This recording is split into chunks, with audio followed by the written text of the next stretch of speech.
Still there? Is that me?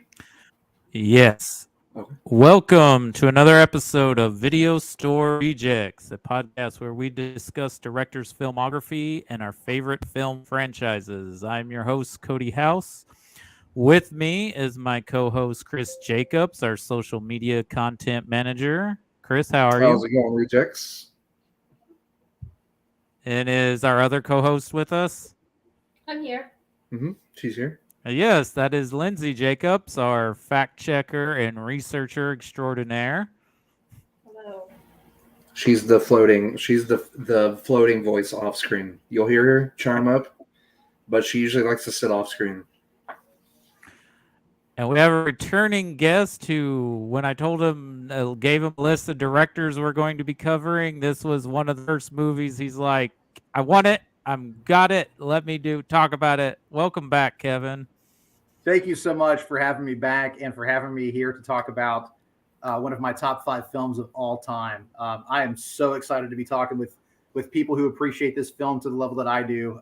It's always a pleasure to be here with you guys and to talk shop. I've had so much fun talking. I know the last film I was here for was Blade 2, and I had so much fun talking about Blade 2. So it's appropriate we go from Blade 2 to Blade Runner. You know, just keeping it in the family. You know. Oh, we gotta find another movie with the title Blade in it then. But We'll before do we Zorro get the Gay Blade next. There you go.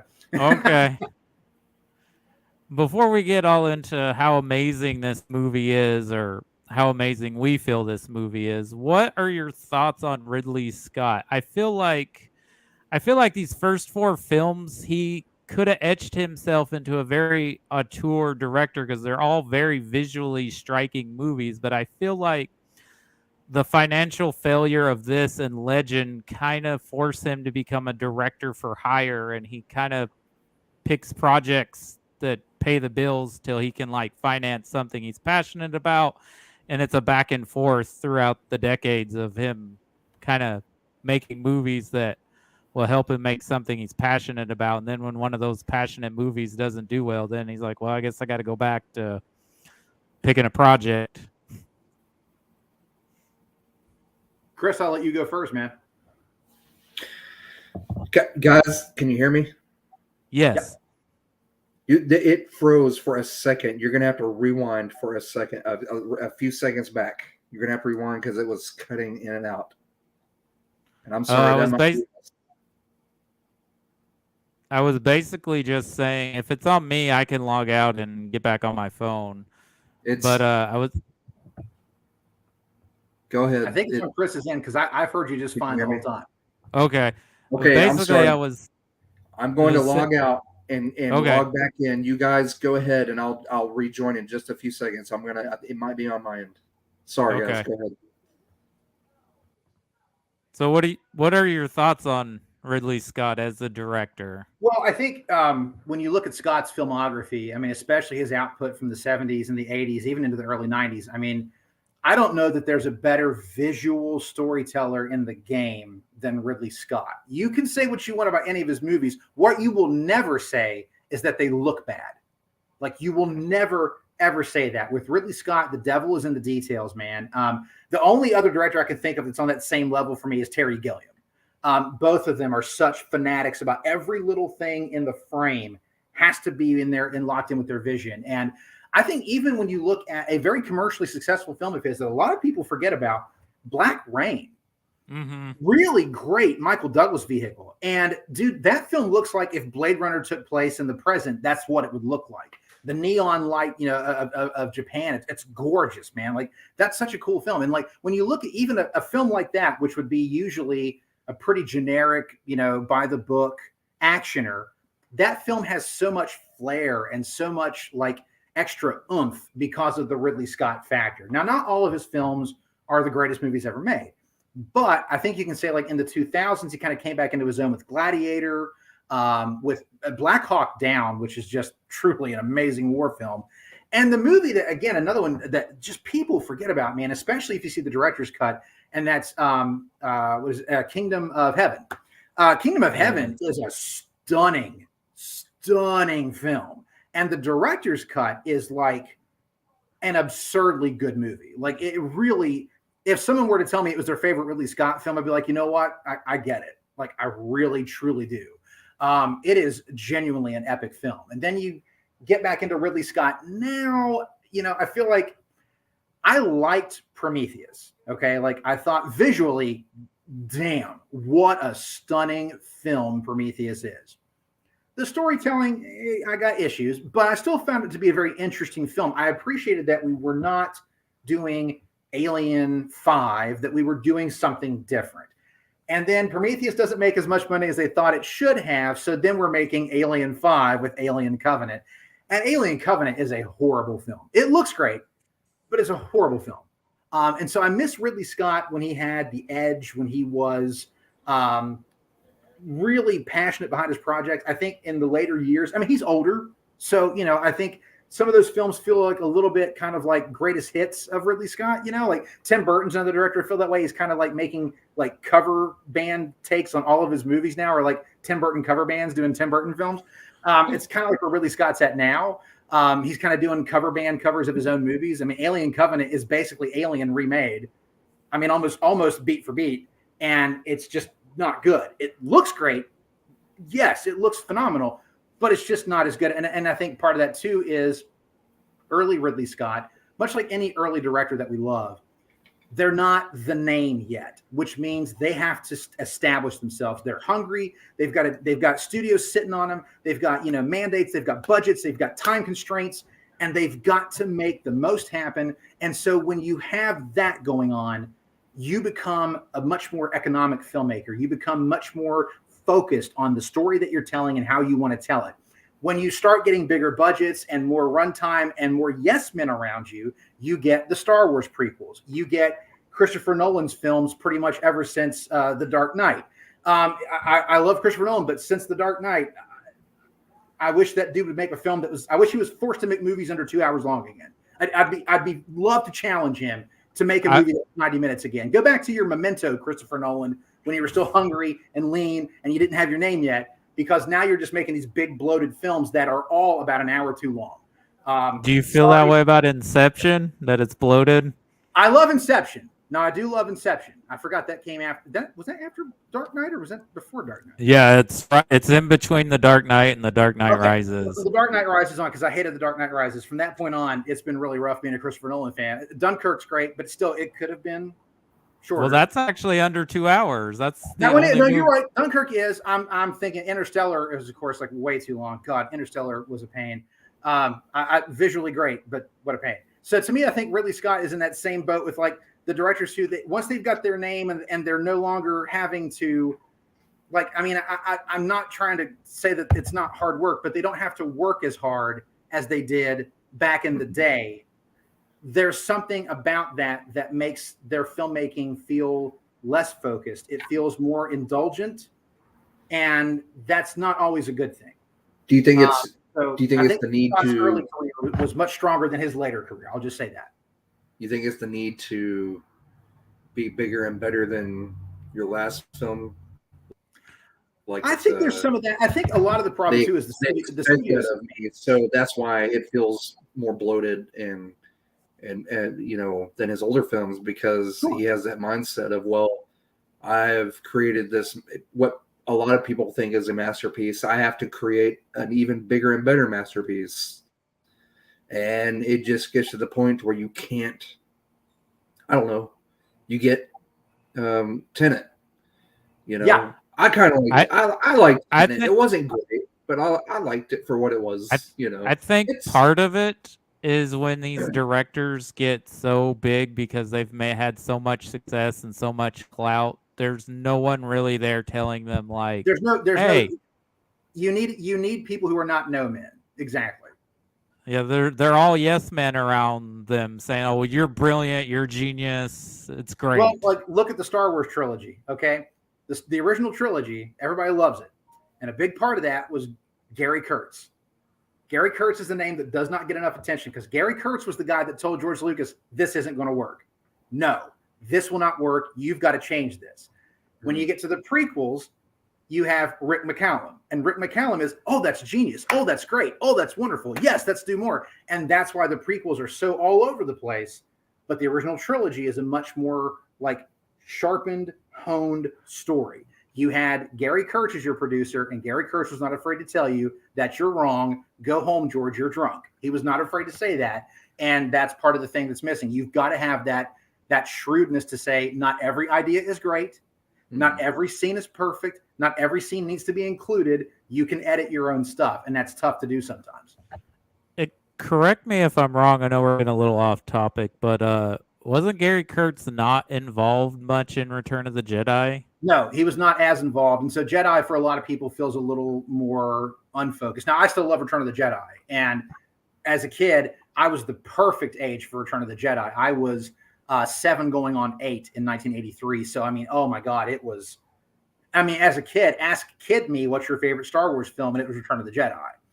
Now, ask adult me, my second favorite film of all time is either, it flips back and forth. It's either The Empire Strikes Back or Raiders of the Lost Ark. So, you know, it's Raiders Empire Strikes Back is to me like the ultimate Star Wars film. It will never, it'll never be beat. Empire is the perfect sequel. It is Spider-Man 2. Empire is like Spider-Man 2. You get Doc Ock, and it's awesome. You know, you get and it's Star Wars is the same way. You get Boba Fett, you get more Darth Vader, you get more Empire. That's the name of the movie. So it was like, don't get me wrong, I love A New Hope, and A New Hope will always have that impact and be special. But man, Empire always had the most the rewatchability. Yes, like that was it. I was all about Empire. If I was going to the video store before I had my own copy, straight to Empire. Oh yeah, man, not even a question. And as a kid, that was like the most figures that I had were from the Empire Strikes Back line. Until, I mean, Jedi I had a lot, but I had a lot of Empire, and I really got into Empire Strikes Back because it was the first one that I got to see in the theater. I was not even quite 2 years old when the original film came out, so of course I wasn't there. But Empire and Jedi I definitely was. So, you know, I was very fortunate growing up in that era because, like, you know, that's where we got Alien, you know, and that's where I learned Ridley Scott. Of course, having been able to see The Duelist since, The Duelist is an amazing film. But Alien, you know, when you look at what that film is, it is a B-movie level haunted house film that is elevated to A-list status because of a director who really had a vision and really brought it in every single frame. And so, you know, when it comes to like that discussion of we were just talking about, you know, of sequels, you know, I love Alien and I love Aliens. I can't pick which one I love more than the other. They're very different films, but Alien, you can't deny, is one of the most important science fiction films, science fiction horror films in particular, that you'll ever see. I mean, it's the terror from outer space with like Hitchcock behind the camera. It's like that kind of film. It's a film. It's a very simple story. It's very, very simple. But when you've got the right vision behind it, you can elevate even the simplest script to major status. And that's exactly what Ridley Scott did. And I think obviously Alien is how he got, you know, picked up for Blade Runner. And it was a perfect fit of a director who needed a passion project. He'd gone through some, you know, personal loss with his brother, and he was looking for something. The Dune project he was working on fell through.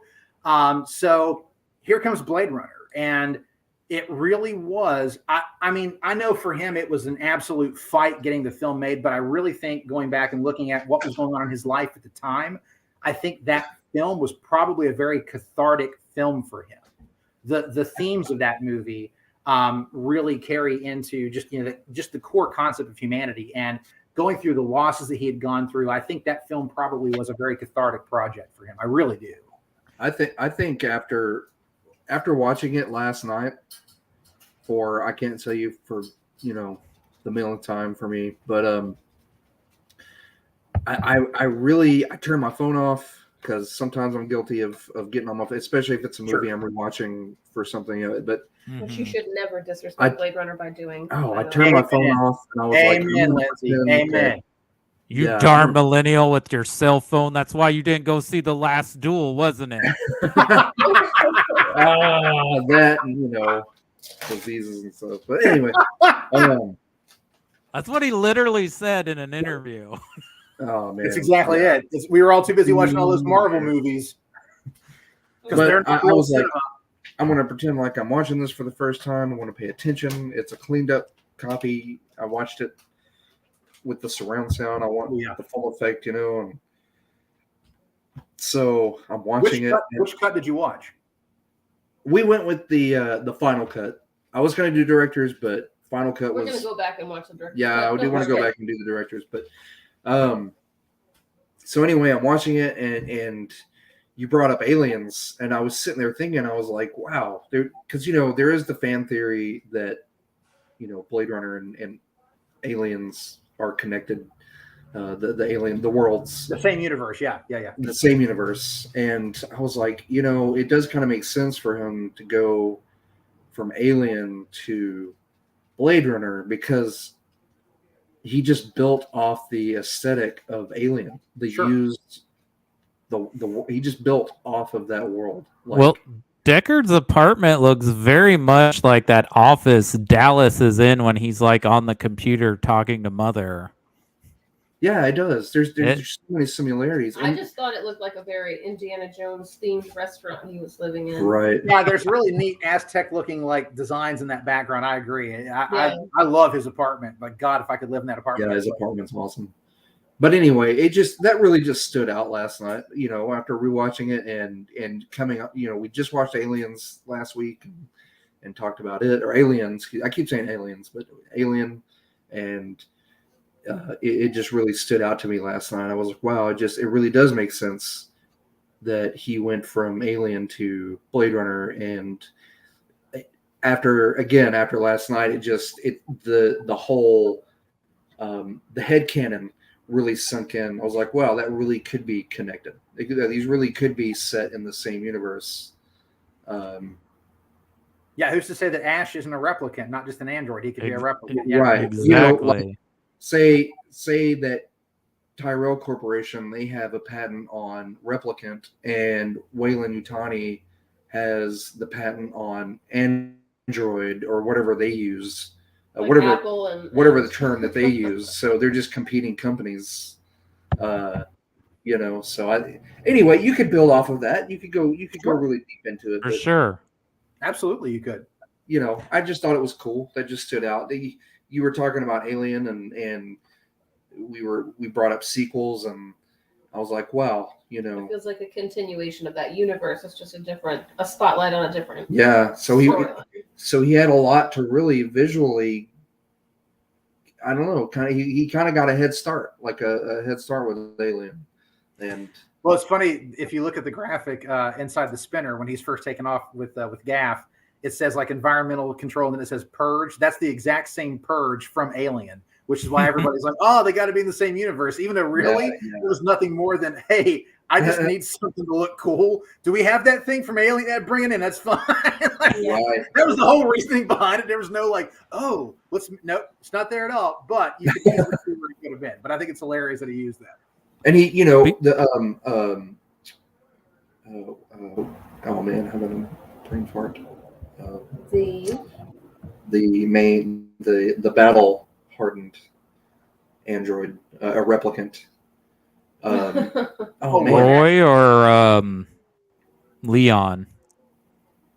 Roy. Roy's the leader, yeah. Roy, when he was talking about, they were talking about off-world colonies and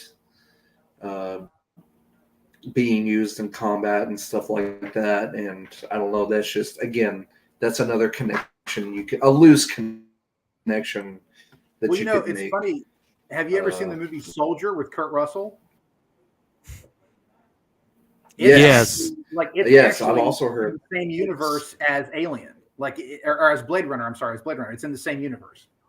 Didn't David Peoples, the screenwriter of Blade Runner, write the script for Soldier? Yes. And basically, Soldier is an offshoot story in the Blade Runner universe. It's not ever said, but it basically is.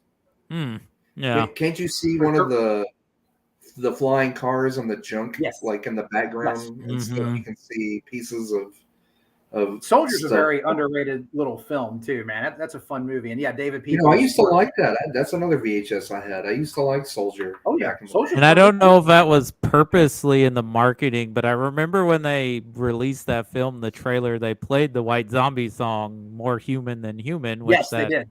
Yeah, which comes from Blade Runner. That's where Rob Zombie came up with the song. Yep.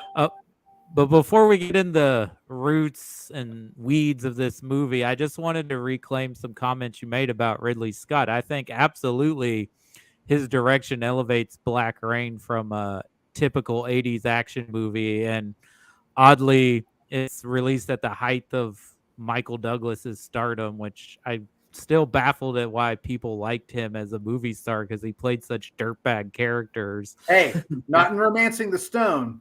Jack Yeah, Cope not- is an awesome hero. and Jewel of the Nile too.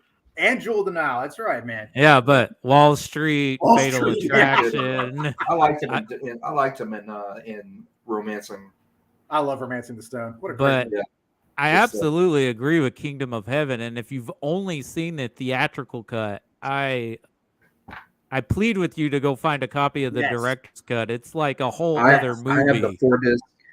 I have the 4-disc like special edition. There's Eva Green character amazing has a whole stuff. subplot that's not in the theatrical cut at all. And then I kind of enjoy both of his Alien prequels, even though Alien Covenant was kind of him compromising with Fox to make an actual Alien sequel, but they're both worth watching just for Michael Fassbender, in my opinion. Fassbender's great, and I really enjoyed Prometheus. Like I genuinely did. Like I don't hate on that film at all. I really liked the ideas that it was building of that universe, of the bigger questions of where did we come from? The engineers, the whole concept of well, if the engineers created us, who created them? Like that, setting that up for your final question of Prometheus was a really great thing. The problem is, of course, Alien Covenant doesn't even address those questions. It's just such a hack job of a film. And it's the problem with studios today are only interested in IP. Like, what can we sell that we can do sequels and prequels and TV shows and sell comics and sell toys and get people in like everybody's doing with Marvel. Everybody wants to have their Marvel Cinematic Universe. And that's what they were trying to do with these prequels, basically, was try to create this Alien Cinematic Universe, bridging in all these different things. And we all suffered for it because Covenant to me was just a bad film. It looks great, but it's a very bad film. Every issue that people have with Prometheus about like, why would the scientists do that? Why would they act like those questions are amplified in Alien Covenant? I mean, people don't become careless. They become stupid, like jaw-droppingly stupid in Alien Covenant. I will say, though, I mean, I remember everyone arguing about that in both films, but we also live in America where we are still dealing with a pandemic 2 years later. So maybe people are that stupid. That's fair. That's fair.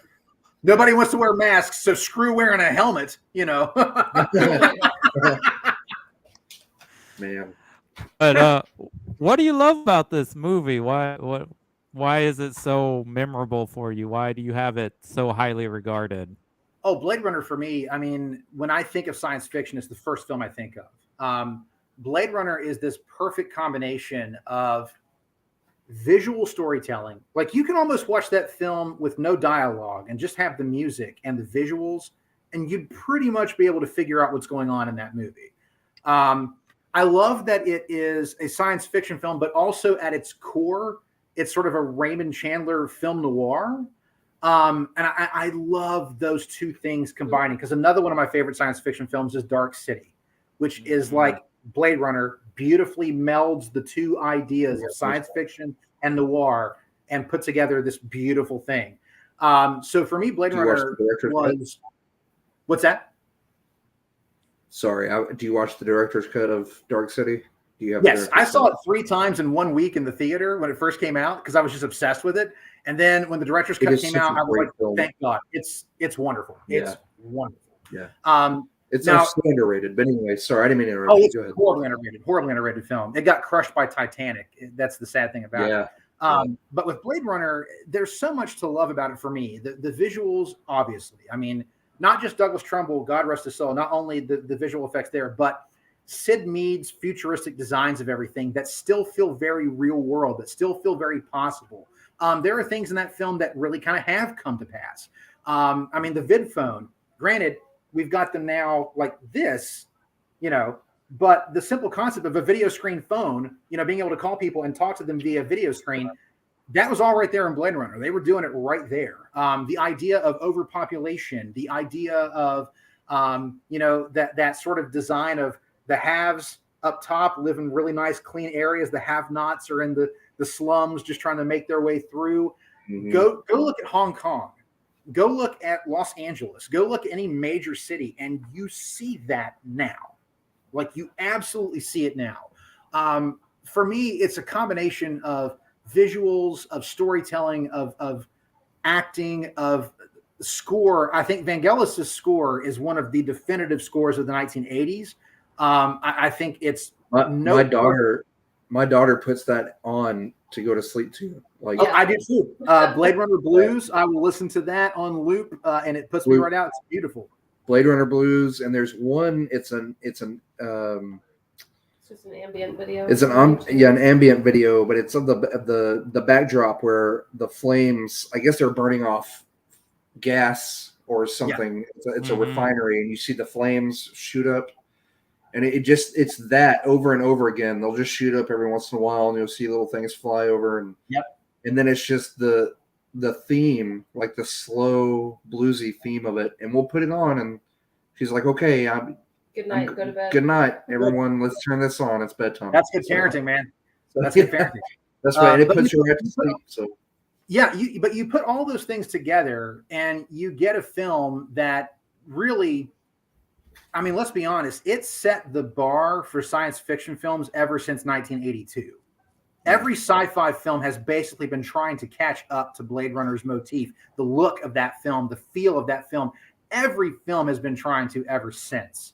And some have come close, but none have ever truly been able to overtake it. Even though, and I love Blade Runner 2049. I love that film exists. I love that I was sitting in a theater in 2017 watching this weird, slow, odd science fiction film happening.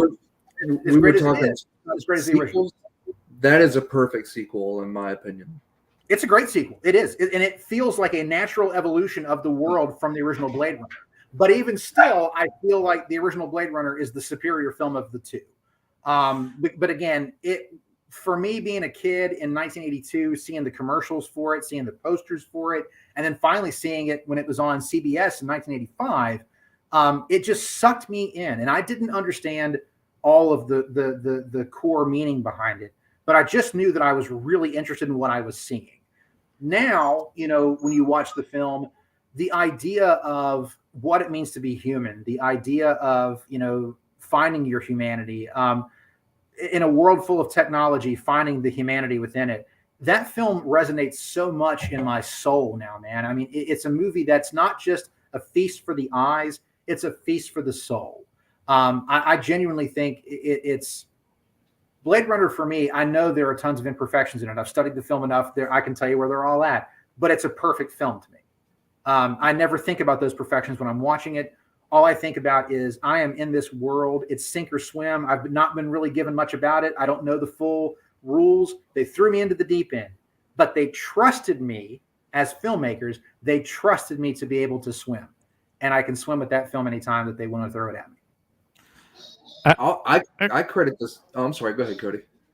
I was gonna say, so yeah, you're in a unique situation that the rest of us are not in. We were not alive when this movie came out. I kind of gravitated towards this movie because it had Harrison Ford in it, and that's all I knew. And I was like, okay, cool. Indiana Jones, Han Solo's in a movie. This looks cool. Well, to be fair, Cody, that's exactly what I thought in 1982. Yeah, that's what I would always walk by and see it on the shelf, and I was always renting, one of the original Star Trek movies or Star Wars or 2001, with my dad, and he was like, "Hey, Blade Runner, you need to check this out."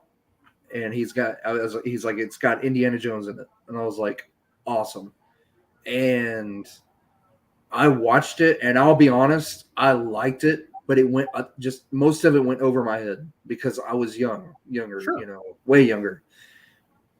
But before that, when you're young and you see a black and white, like a movie from the 40s or 50s, say, and it's a detective show, and it's like this is kind of boring. This isn't really my thing. This, and because of my love of sci-fi, opened that up to me. That made me appreciate film noir, like noir type movies. And Yeah, I this class in college, and what was great was we watched the Maltese Falcon and then watched Blade Runner, and I can honestly tell you that was a phenomenal double feature setup. It really was. Mhm. Yeah, I'm gonna say, oddly, I was about 11 or 12 when I picked this up at the video store, and oddly, it being a detective story is kind of what hooked me in. Partly because I'm such a huge Batman fan, and that's basically detective stories. Sure. Is at the height of the animated series, and then I loved Sherlock Holmes type of things, and then this movie probably helped me appreciate film noir for sure. But that's what hooked me in, even though a lot of the stuff was going over my head of the themes and everything. But interestingly, this movie was not considered a good movie when it came out. It was a financial disaster. So I want to know, because now this movie is considered a masterpiece. Many people say it's Ridley Scott's best movie. Many people, like you, say it's the best science fiction movie ever made. Did the reclaim come with like video store rentals and it being on like HBO, or was it around when the director's cut came out, or is that just a byproduct of why the director's cut came out in 92? So what happened was, like many films, much even like films of 82 that we were talking about, John Carpenter's The Thing being another one. When those things hit video stores, people were like, well, I never saw that in the theater. I heard it was, but remember, back in the day, we didn't have every movie under the sun at a video store. So like, that might have been like the only new thing in to check out. So of course, if it's the only new movie to check out, you're going to check it out because, well, it's something new. I got this new VHS player or this new Betamax player. I need something new to play on it. So those movies were getting picked up. Now, keep in mind, back in the day, it cost like $100 for a video store to buy a movie. Like they weren't cheap, So people just weren't going out and buying them at their local stores for $20 either. So you had to wait until it came to your store. So when that happened, people started rediscovering this movie, and suddenly they were like, "Wait a minute, this is actually kind of cool." Like, I didn't know it was going to be like this, but I'd heard so many bad things about it that when I went in and saw it, I was like, "Well, no, it's really not that bad at all. This is actually kind of neat." And I think it kind of did that. So what happened was, flash forward to like 1990, 91, and this film company, or this film distribution group in Los Angeles was they were doing like classic movies and stuff, and so they wanted to do Blade Runner. So they contacted Warner Brothers and they found this reel, okay? And they thought, okay, we're going to run this reel. We got a real actual 35 millimeter print of Blade Runner. This is fantastic. So they'd advertise it. People came out and they started running it. And they were like, this isn't like the same movie that we saw. And what they had found, what Warner Brothers had sent them, was the work print. And the work print has so many differences in it compared to the original theatrical cut, the international cut, which was the theatrical cut with a few seconds extra of violence that was released for international markets. And then no one talked about it until that work print. So then Warner Brothers started noticing that like this work print showing was selling out like night after night after night. And they were like, what is going on here? So they went to Ridley Scott and they were like, we found this. Did you know about this? And he's like, that hasn't been screened since like, 1981 in Dallas or whatever. So they went to him and said, would you like to do like a director's cut? And we can put that out. So he went in and did it. And when the director's cut came out, without the Harrison Ford narration, without the happy ending tacked on, people were like, oh my God, this is great. This was the film that we were always supposed to have seen, the version that Ridley Scott wanted you to see. They threw in the unicorn dream sequence, which contrary to popular belief was not from legend. It was actually shot back in 81. It was supposed to be. Everybody always thinks, oh, they shot that in Legend. No, they didn't. It was actually shot well before Legend was even made. So they did this director's cut, and it got re-released on video. I had a VHS copy of it, and it was actually letterboxed. And I was so thrilled to actually see it in the proper ratio. Now, granted, our TVs weren't as big and nice back then, so I was watching it on some like 32-inch square. but still I was seeing the full frame that Ridley Scott shot, and it blew my mind. And that was where Blade Runner really moved up for me, was rediscovering it in my teens. When I was going into college, I was showing it to everybody that I could.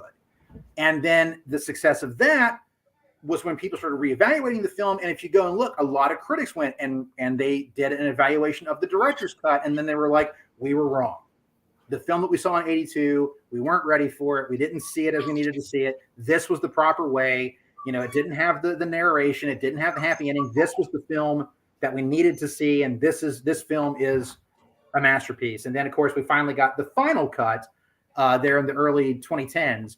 And it's the definitive cut for Ridley Scott. So it's gone through all these things to get there. But it's funny that, you know, it was just a mishap with that work print that really got people to reevaluate the film and allowed the studio to let Ridley Scott go in, which was really the first time, well before the special editions of Star Wars, that a director really had the option to go do that. That was a very big deal. And it was released for a small theatrical release and then a big VHS boost as the director's cut of Blade Runner. That was something that we never thought we'd ever see, and yet here we were. So it's one of those movies that it really was, if not for VHS and cable, and then this accidental screening, like, I almost wonder if it gets kind of forgotten. Like, other than the few people who loved it when it came out, would people still be talking about it if those things didn't happen?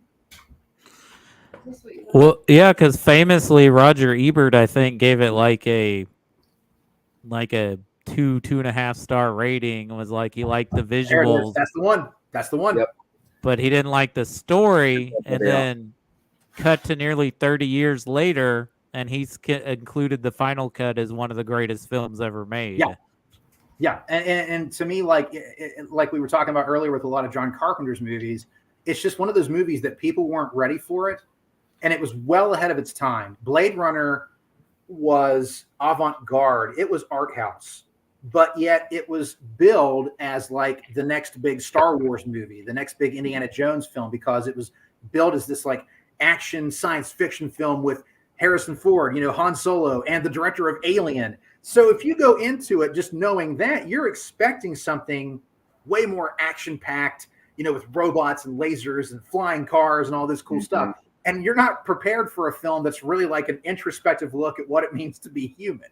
Like, you're not prepared for that at all. You're not sitting there with your bucket of popcorn and your Coke ready to sit there and really get into your feels about what it means to me to suffer the human condition.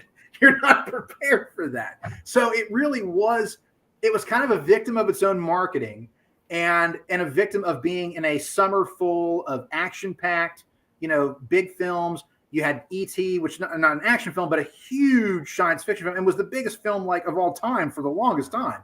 Definitely the biggest film of 82.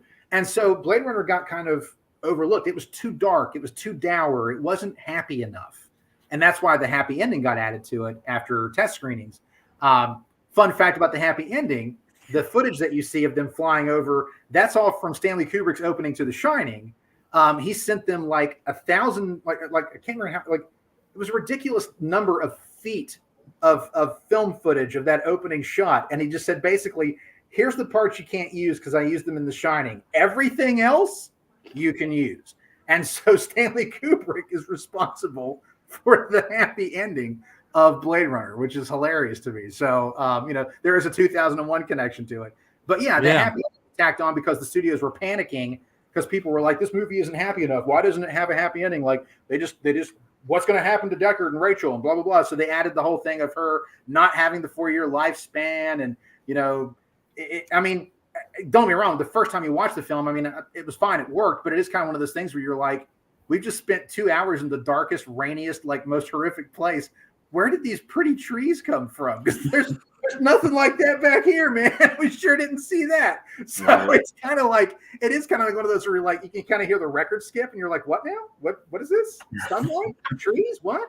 It's crazy. But yeah, that's, you know, that's how that came about, because test audiences were wanting Star Wars basically, and they weren't getting it. So it's funny how it went that way.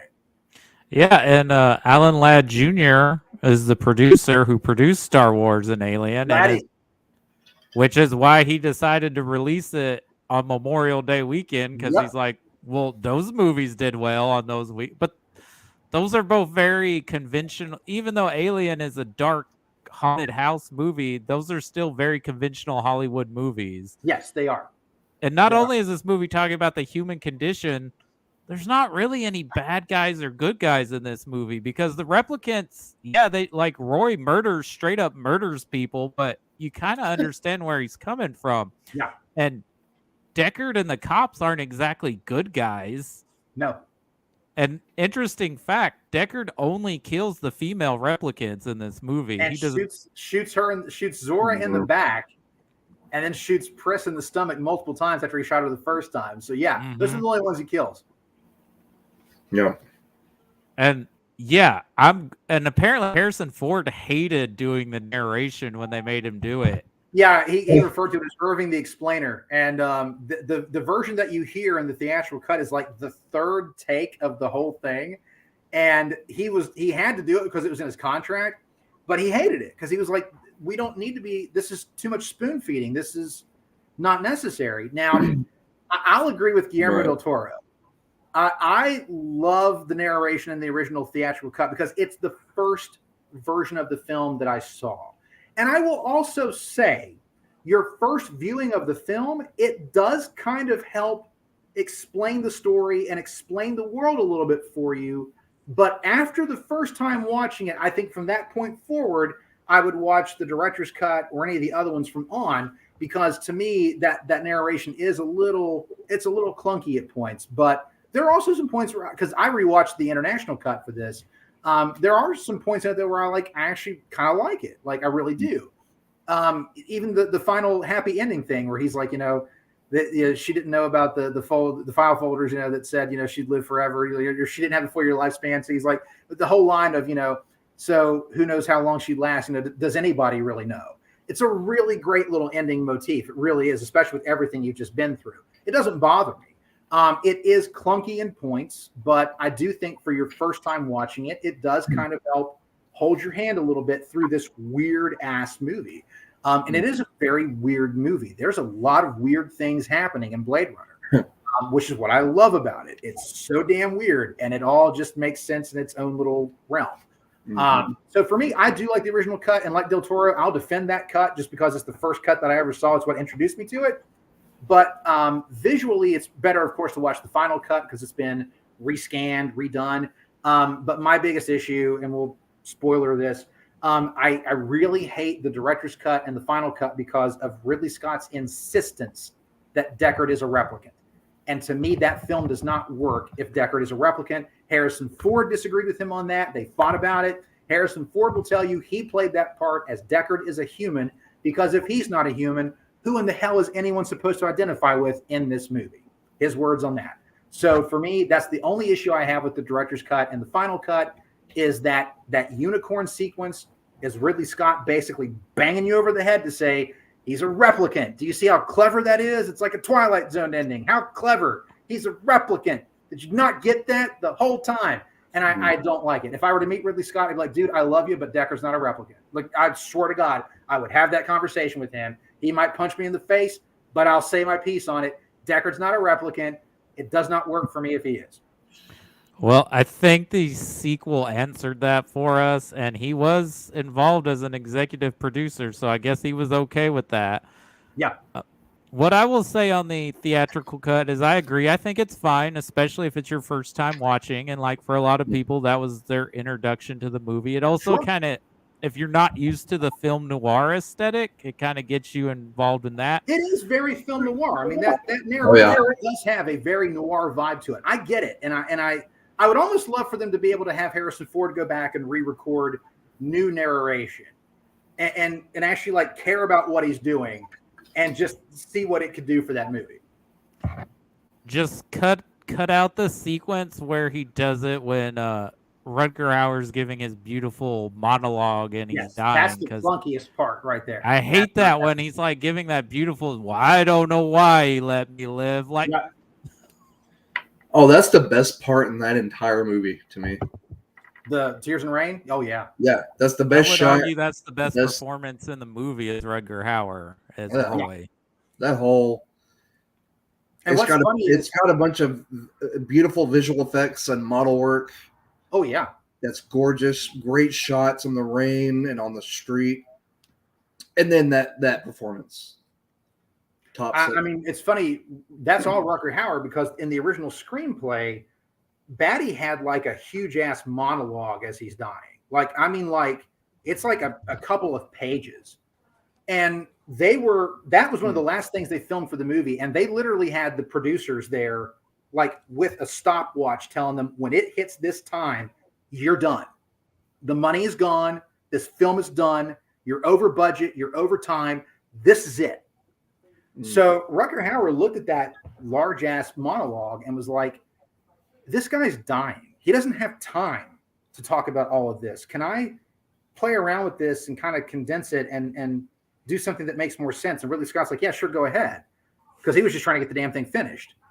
And Rucker Hauer came back with taking bits and pieces from that. Like David Peoples and Hampton Fancher, even to this day, can't remember who all wrote what. Peoples is pretty sure he wrote the Tannhauser Gate line, but he doesn't really remember. But Rucker Hauer took the best parts of that and made this beautiful, concise moment that it just captures everything that his character has experienced in like just a few sentences. It makes me tear up every time I watch it. Now that he has passed, that scene hits even harder. I legit like teared up big time watching it today for this call, because remembering that he has passed makes that feel so much more potent. It to me might be my favorite movie monologue in history.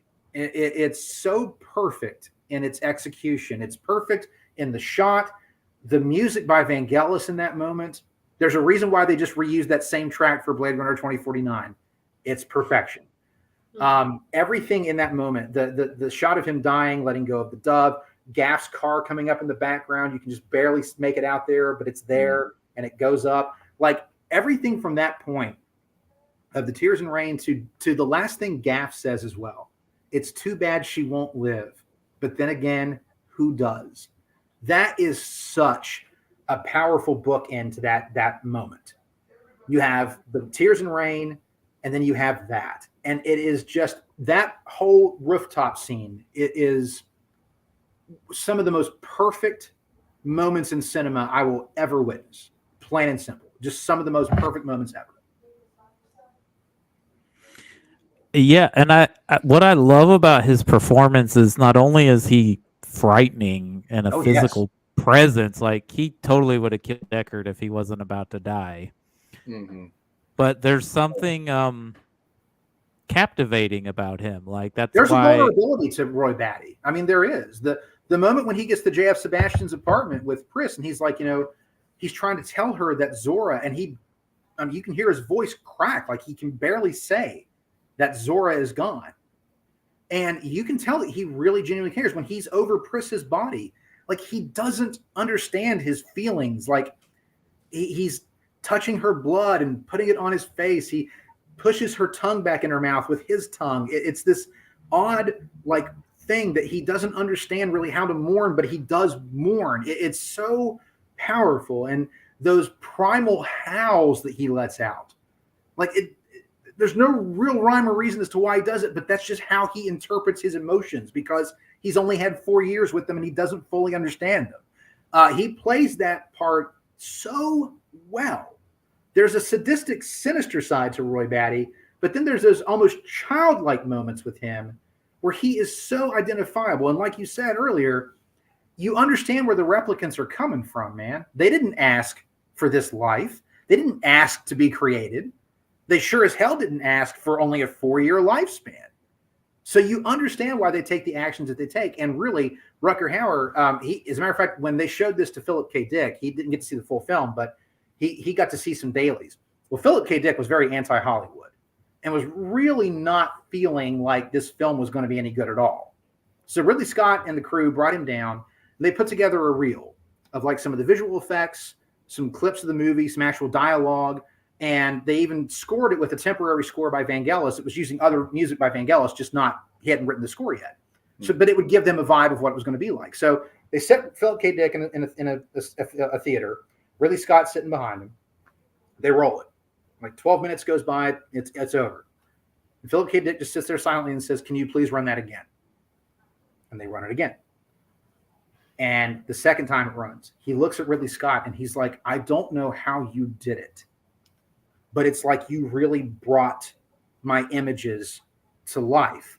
And one of the things he absolutely loved was Rutger Hauer as Roy Batty. He thought he was absolutely perfection for the role. And he was right. He really was. Mhm. This is Rutger Hauer's first Hollywood movie, because before this, he's doing Dutch films with Verhoeven. No, I think he had Was done he in- one film prior, and that was Nighthawks. With Oh, that's right. He's the bad guy Nighthawks. in Nighthawks. I Yeah, forgot he's about that. great in Nighthawks, man. Go Yeah. back and revisit That's that. another underrated movie. That's a criminally underrated movie. Yeah. That Rutger is- Hauer is terrifying in that movie.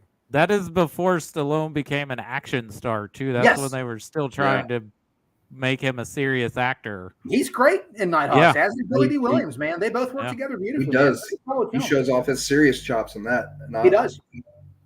Yeah, I thought it was great. But yeah, getting back to how not only Roy feels, but how all these replicants feel is that, they're being implanted and they're forced to do a job, labor, basically, slave Yeah. labor, but they're implanted with these memories from other people's lives and not even told, oh, well, you're going to die in 4 years, which No. the human life as it is a limited amount of years anyways. So like to live a lifetime in such a short time span, of course you would be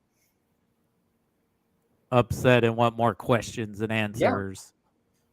It's I mean, again, the film is so much more like headier than you think it would be. It's almost art house. I mean, it really is. It's almost an art house film. And so much of it is the plight of the replicants. And what I've always loved about the film and why it works for me that Deckard is a human and not a replicant. You look at Deckard in the film and he's run down and he just lives a mundane existence. He just exists. Okay. That's all he does. He just exists.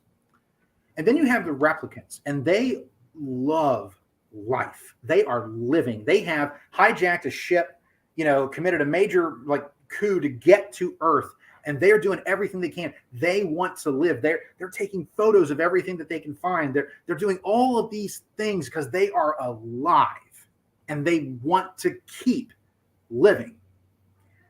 And then Deckard gets involved in this whole thing, and through the process of this film, and especially with the ending, these machines teach this man how to live again, how to feel again, how to feel love, how to feel passion again. His relationship with Rachel, she's a replicant, but she makes him feel more alive than he's felt in forever. And to me, that's always been the most powerful thing about the film, is that Deckard rediscovers his humanity in tracking down these machines that are more human than human. And that means not just their strength, but they're more human in that they are more alive than the people living their day-to-day existence in the claustrophobically confined spaces of Los Angeles. So that to me is where the potency of the film will always be, is Deckard rediscovering his humanity. And it took these machines trying to get more life for him to see that. And that's where, to me, the film is just so powerful and why it's so much more above every other science fiction film, because it's not afraid to ask those questions. It's not afraid to explore that concept. And it's not afraid to, deal with the fact that, yeah, we all have a finite existence. We don't know when that ends, but by God, be in the moment, live that moment, because when you're gone, those moments are gone too. But that doesn't mean that they weren't worth living. It doesn't mean they weren't worth experiencing. They absolutely were. And, in the past few years, I lost my father and I lost my uncle. And this film's messaging rings more true to me now.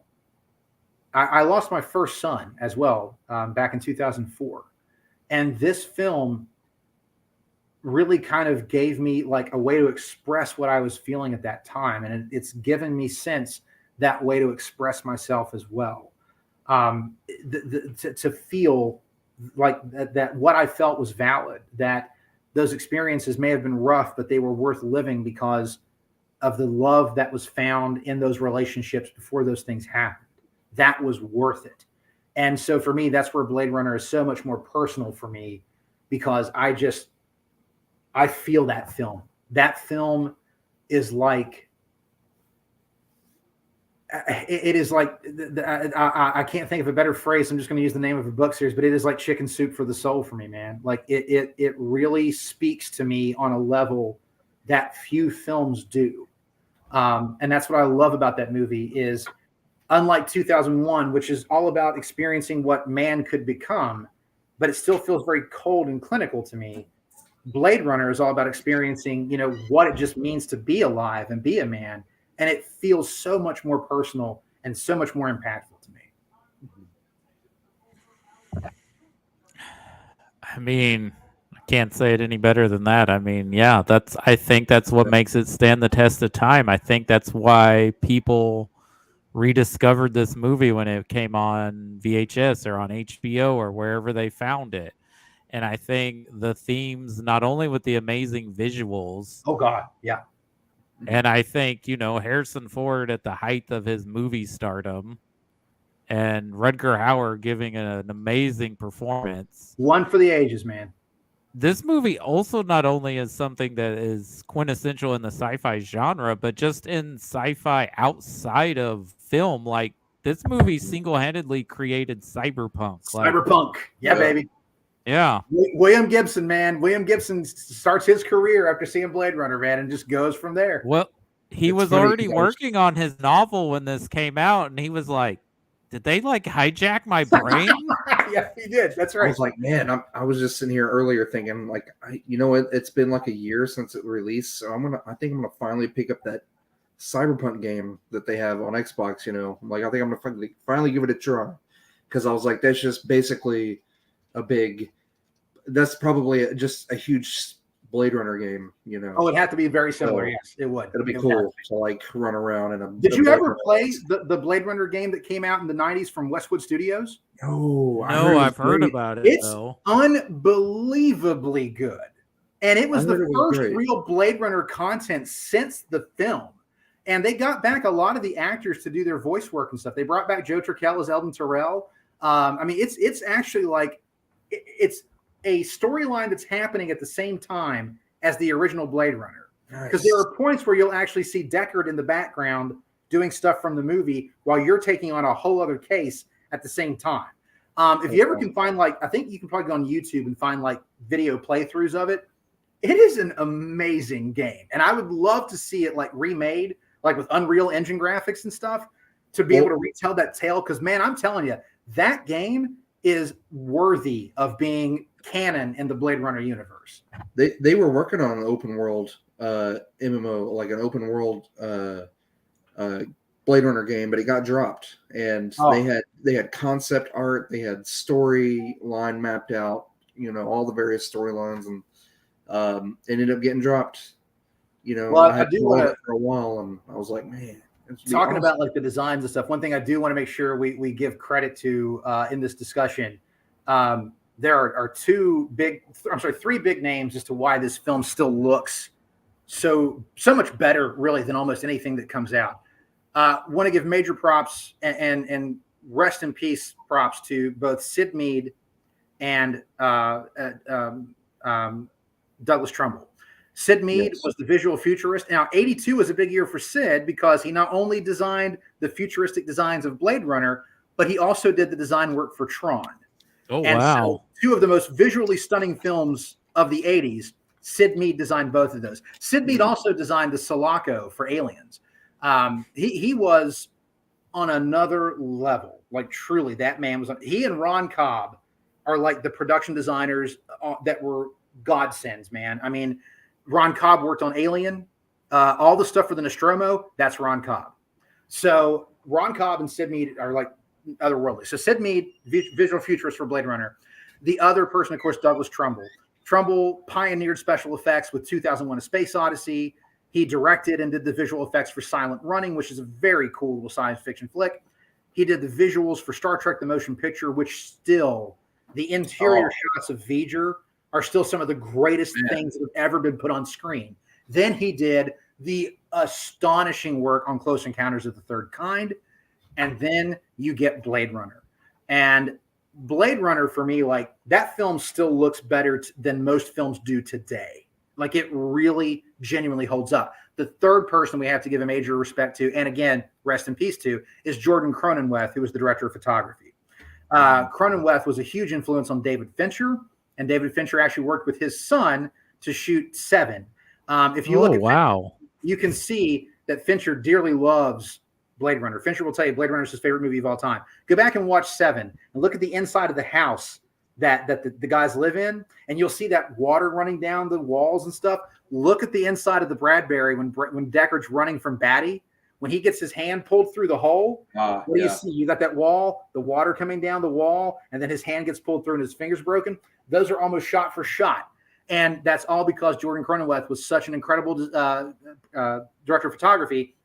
His son followed in his footsteps, and Fincher wanted to give homage to him too. So those three men, besides Ridley Scott, I mean, granted, he's the eye behind the camera, but those three men are a big part of the reason why that film still looks incredible. Correct me if I'm wrong, but they went model work with the sequel, right? Yes, they did. They did a lot of, that's right. Yeah. Is really good about that. Yeah. Granted, there's CG. Oh yeah, there's CG, but like CG a in lot there. of the police shots, For the most part, it was for the police it was department. model That's a giant bigature. That junkyard area where he gets shot down, that's all done with actual like practical effects and stuff. Like, it's really amazing how many practical effects are kudos to them, because that's probably a huge draw right there. And it kills me that it didn't do as well as it should have. I mean, props to Warner Brothers, though, and I'll say it, even though I knew it wasn't going to be a financial success, not only because the first one, I was like, that's the only people that are going to go see it are people who love the original. But Warner Brothers put up money for both this movie, Dr. Sleep, and Mad Max Fury Road. And Mad Max Fury Road ended up working. But it's a brilliant film.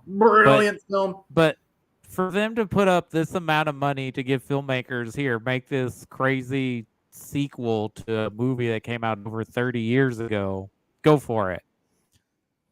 Yeah, it's astounding. I mean, like I said, I couldn't remember when I was sitting in the theater in 2017 watching it. I'm like, I can't believe that I'm in a theater watching this movie. Like, it's just like its predecessor. It's slow. It's weird.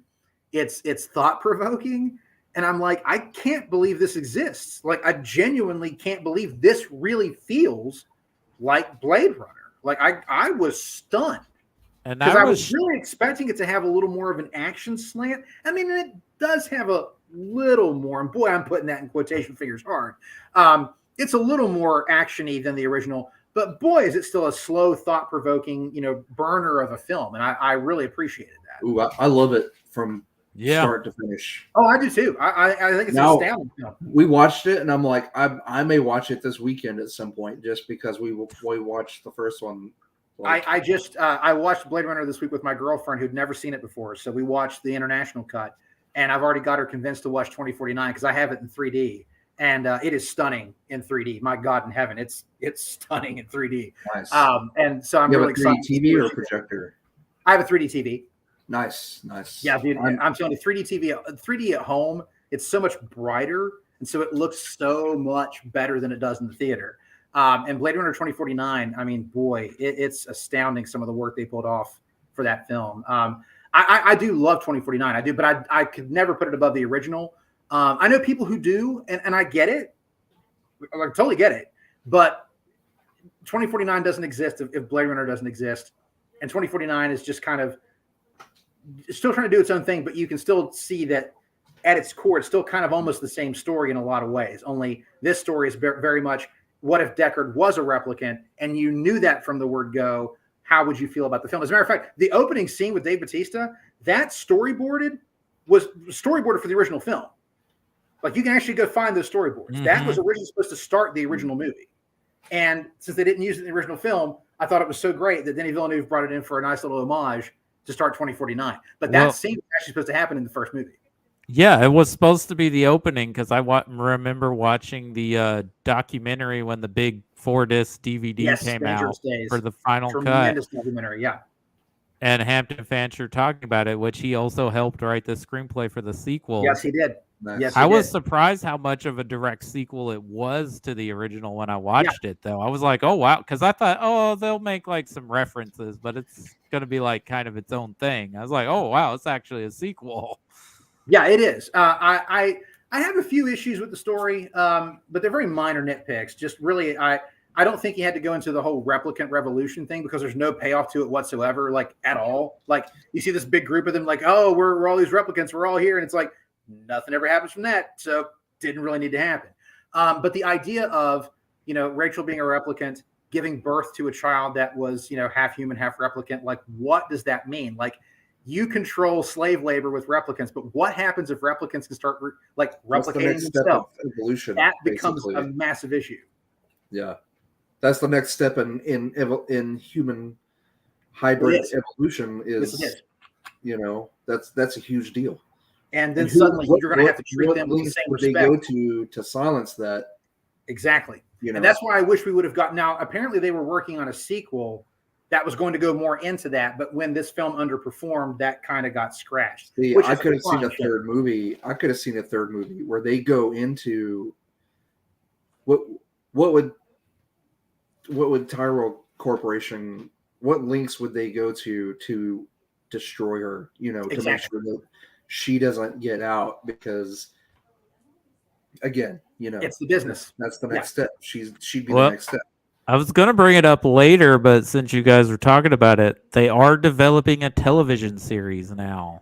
Yeah, I'll be interested to see what they do with that. Like where it takes place in the timeline. Is it in between the two movies, which I think I'd heard it was, but because I thought I heard something about like 2030 something, but I might be wrong on that. I don't know. But well, there's also an anime that's out by one of the little short films they did in front of it. It was a really good little anime to preview 2049 with the blackout. Yeah, that was actually really cool.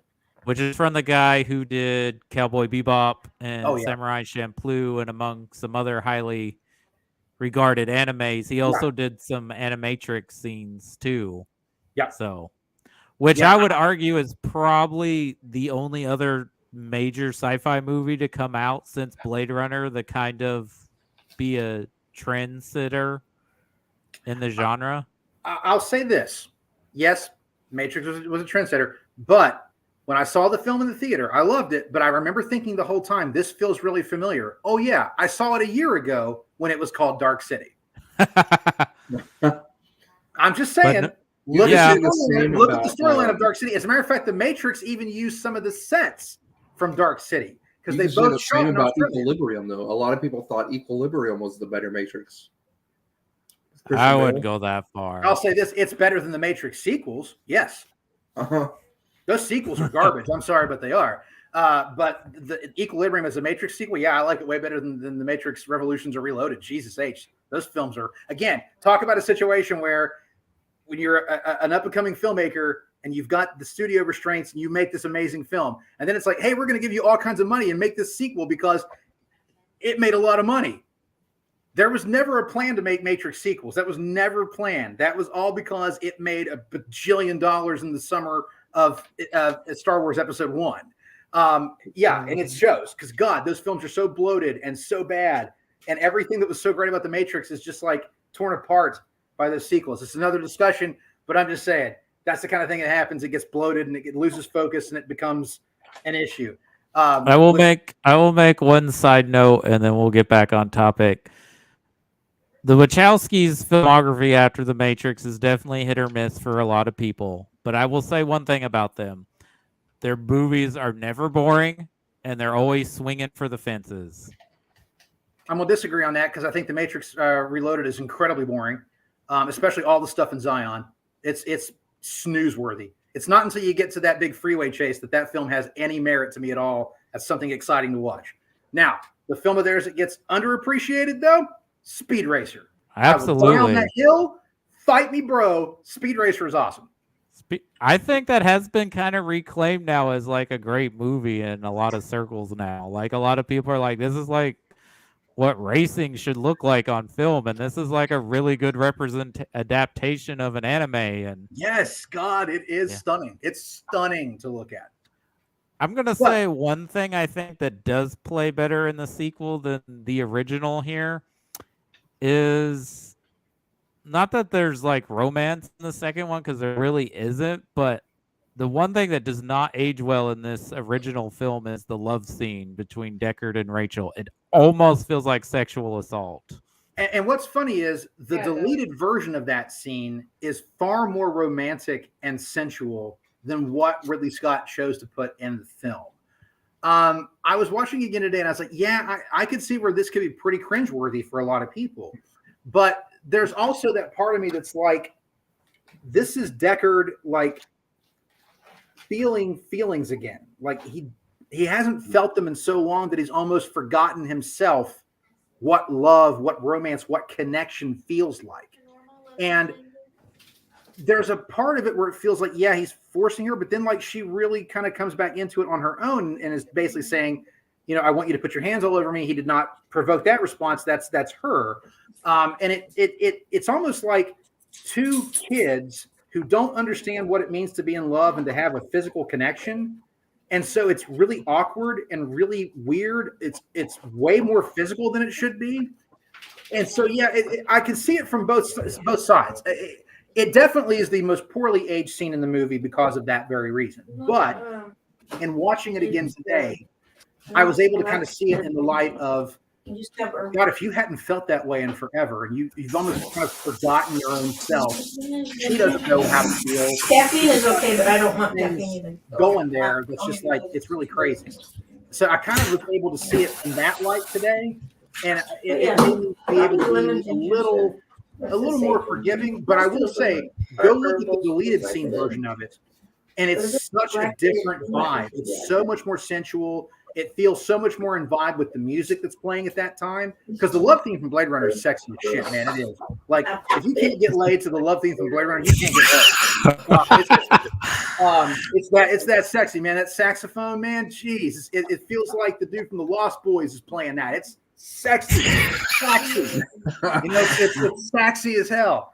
But yeah, the deleted scene, it's so much more sensual and so much more consensual feeling than what's in the film itself. But again, I can kind of forgive it because it's almost like watching two people who don't know how to control their feelings collide, and that can be kind of awkward in any situation. So I get it, totally get it.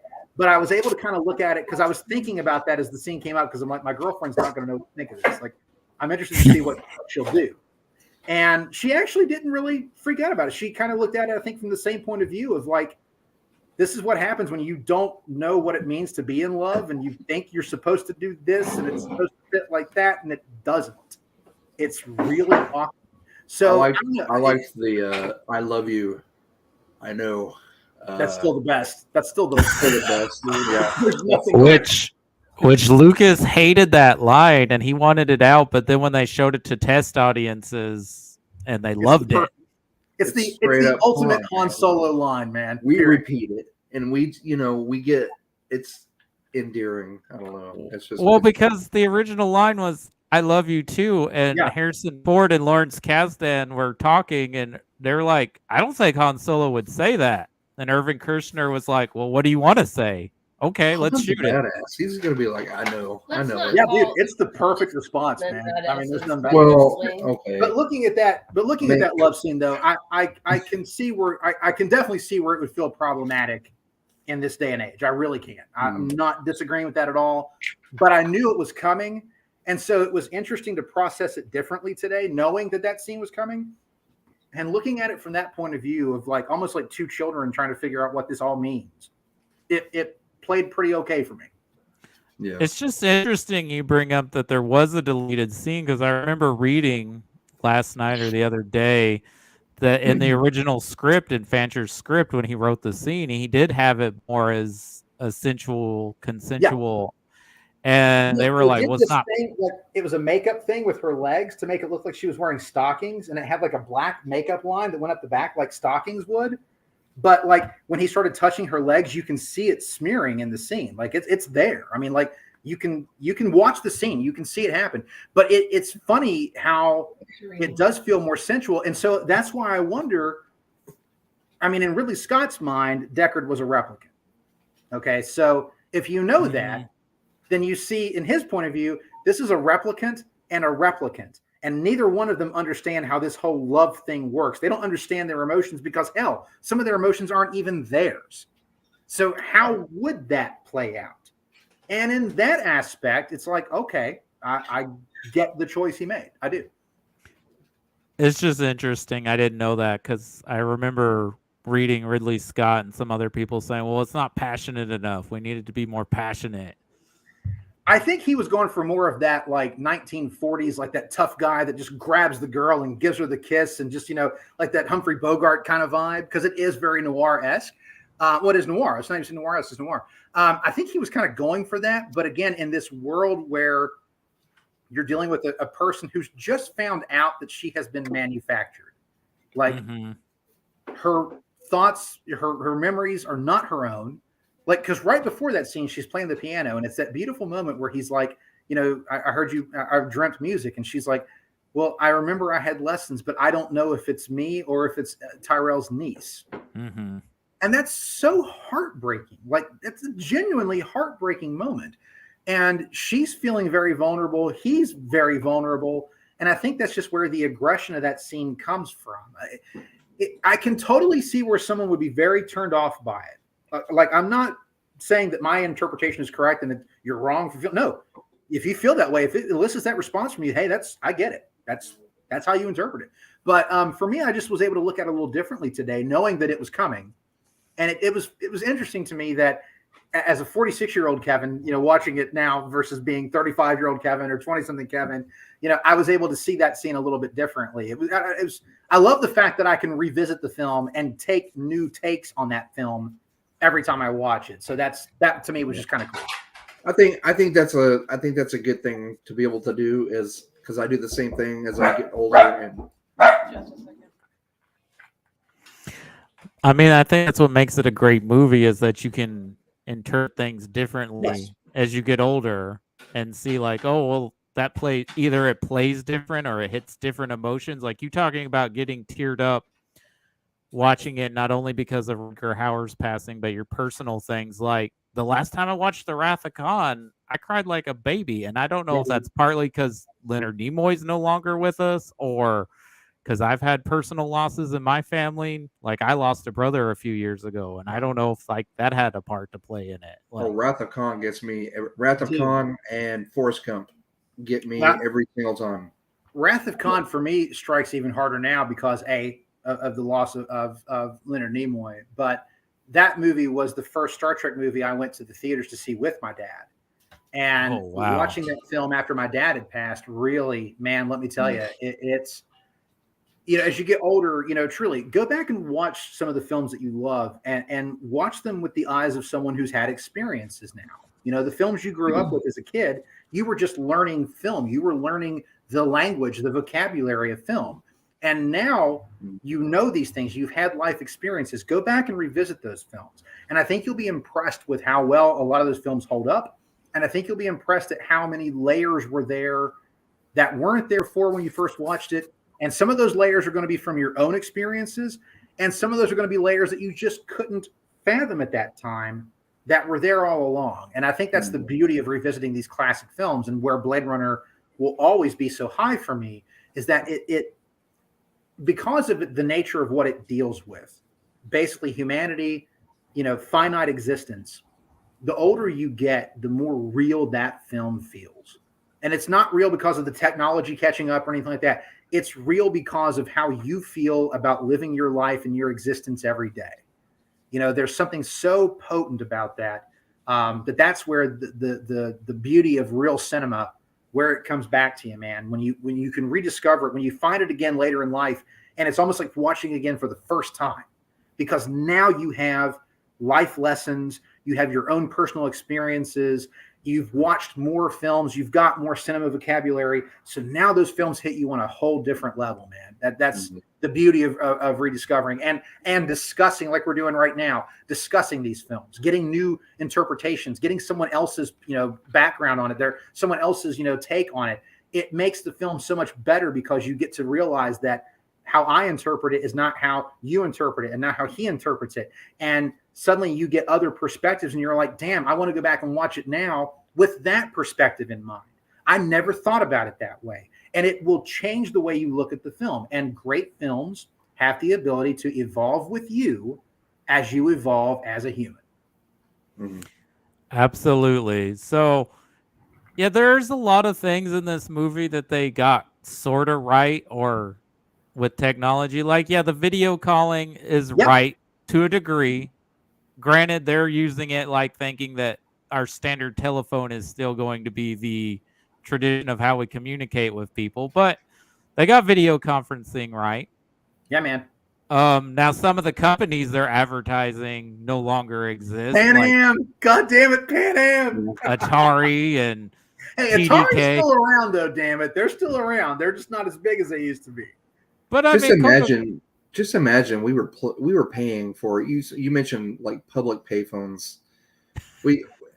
Lindsay and I's pastime is we go to YouTube and we watch compilations of old commercials from the 80s and 90s, stuff that we grew up with. Love doing that, especially when the kids go to bed and we're sitting up drinking a glass of wine. We're like, let's put on some old commercials and we'll talk. And we could totally hang. I put on old toy commercials and stuff like that.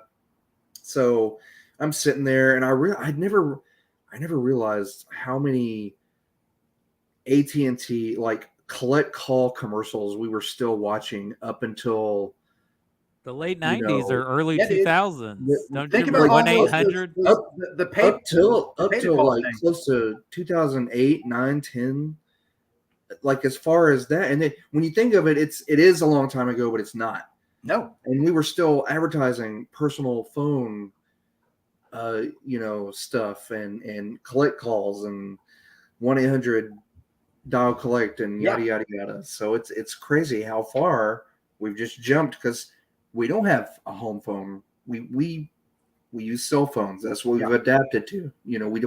We don't have a use for a home. We probably need one, but we just don't have one. My mom still has hers, man. Still has the same number from my childhood, man. I can still call that number anytime. My parents did until about a year ago, and they finally dropped it and just went to cell phones because it was easier, But yeah, my parents still have cable. Oh, yeah, nice. My mom does too. Nice. Absolutely.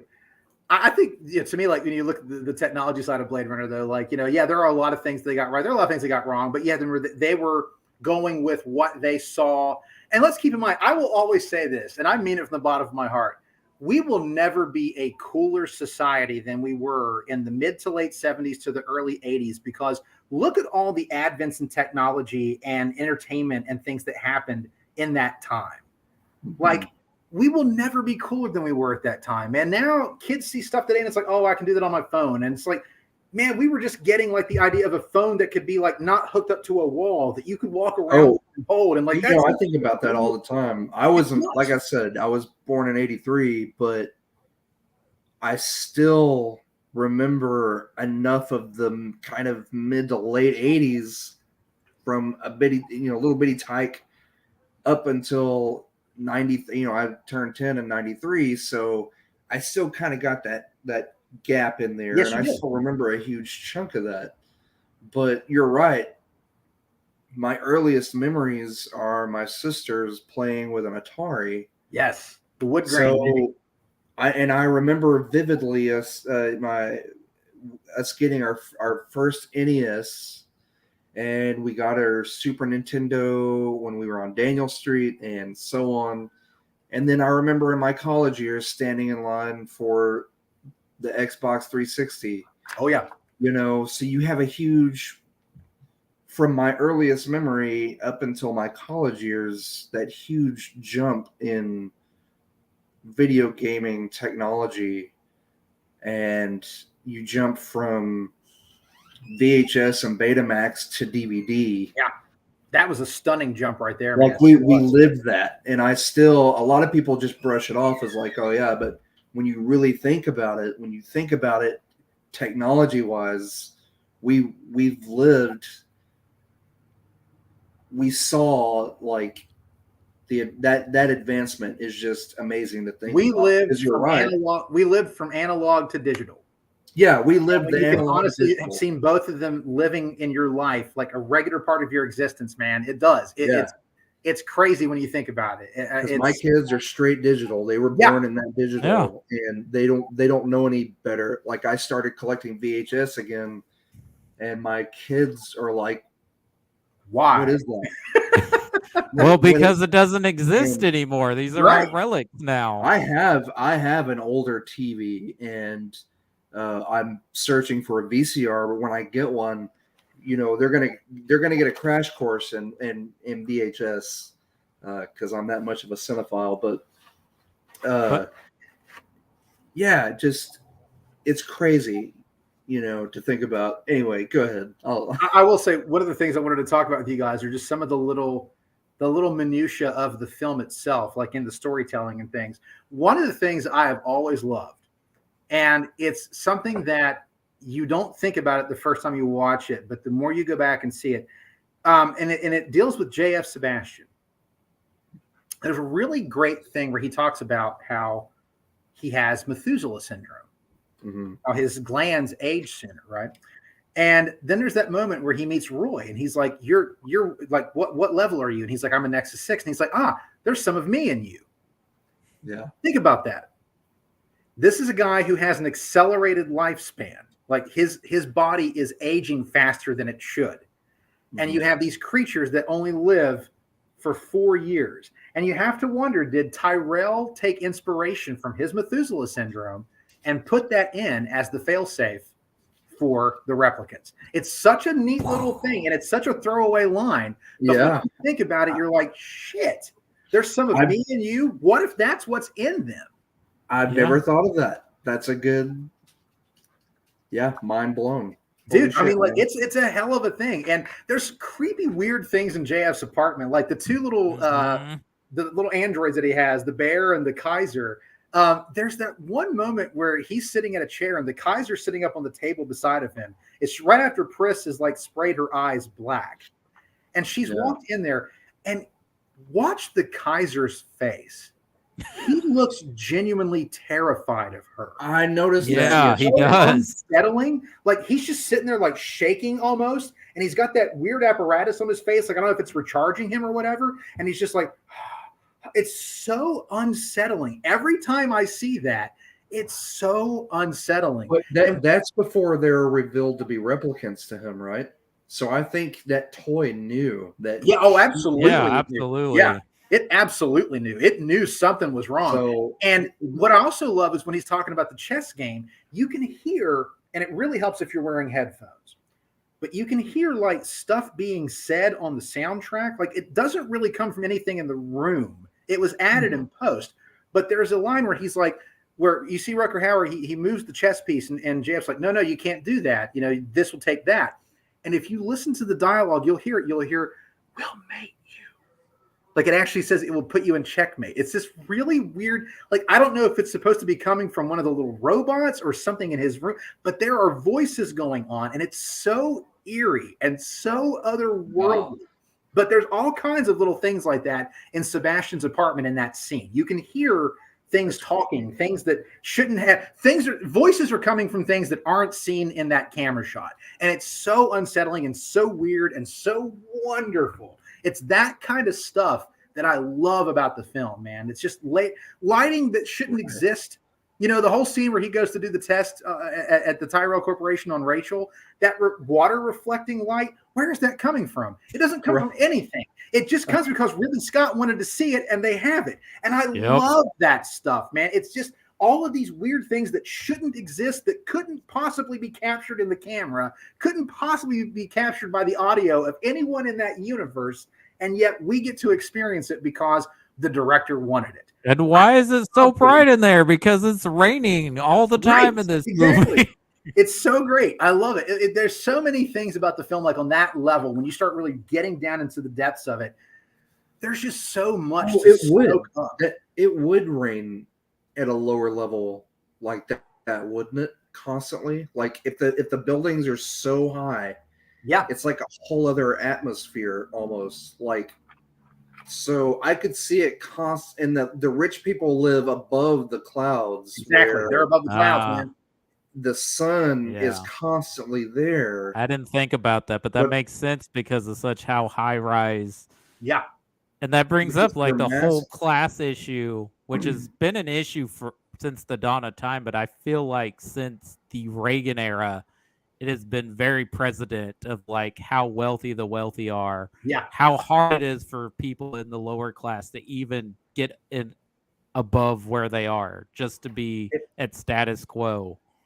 And another loose connection with the Alien franchise is I talked earlier about the stacks that were letting off the flames. Yeah. You could also argue that those were atmosphere processors to help regenerate atmosphere, and that's another reason why it's constantly raining on the lower levels, is because of the gases and whatnot. Oh, absolutely. Yeah. From those. So again, going off on fan theory tangent, but hey, it's there. Well, that's the thing I love about this movie is it allows for that.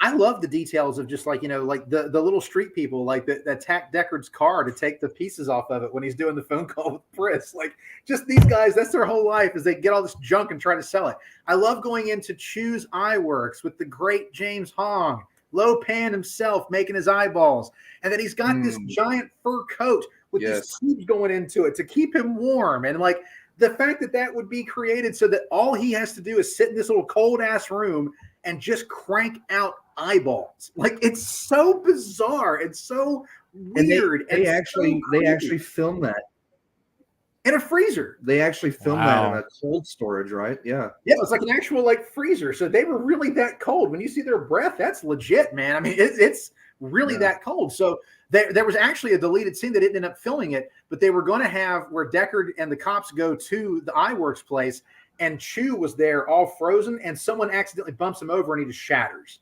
Oh, wow.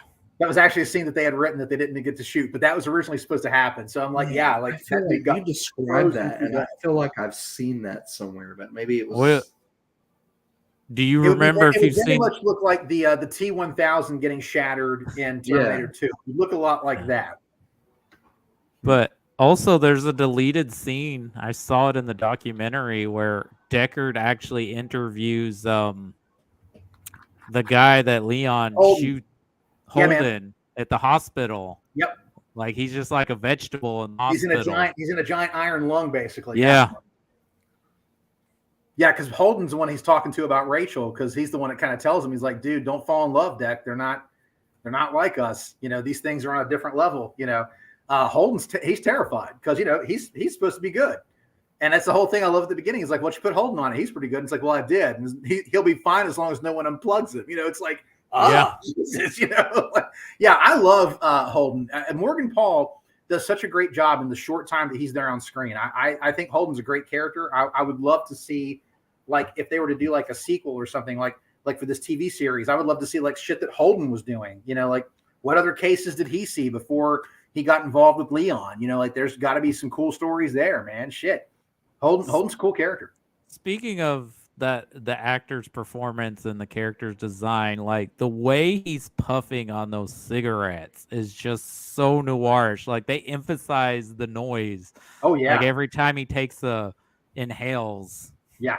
You hear it. I mean, you hear the burning of the paper. Yeah, man. It's again, just the attention to detail that Ridley Scott brings to any film he works on, man. Like those little things, they would be ignored by most filmmakers, but not Ridley Scott. He wants that atmosphere. He wants that feeling. And that's part of the problem that he had with Harrison Ford on the film. Harrison Ford likes to work with the director. He likes to be in contact and talk. Well, Ridley Scott hired Harrison Ford just thinking, this guy knows what he's doing. I'm just going to trust him to do his job. Because Ridley Scott was so overwhelmed with having to do all of the lighting and the set design and everything. So Emmett Walsh and Harrison Ford both kind of talked about how they felt like, because they're old school actors, man, they want to work, they want to really create characters, they want to work with the director. This director was so worried about the lighting and the smoke on the set and all that stuff that he wasn't really working with them. And so Harrison Ford felt kind of ignored by him. And it's a sad thing because, like, they work so well together. Like, you could see, like, the film works. It works, you know, on every level. But it's just a shame that they would probably say that they didn't get along, they didn't work well together. And all it was a communication problem. Like, all they would have had to do was just talk a little bit, you know. And it's a shame. But, you know, Ridley Scott really had that vision in his head. And I think he almost went damn near insane bringing it to life. But the proof is in the pudding. I mean, everybody who worked on the film will say, Jesus H, man, they had no idea it was going to look like that. They were all stunned when they had the cast, you know, premiere of it and stuff. Well, So, it's also probably part that both of these men have very big egos. yeah.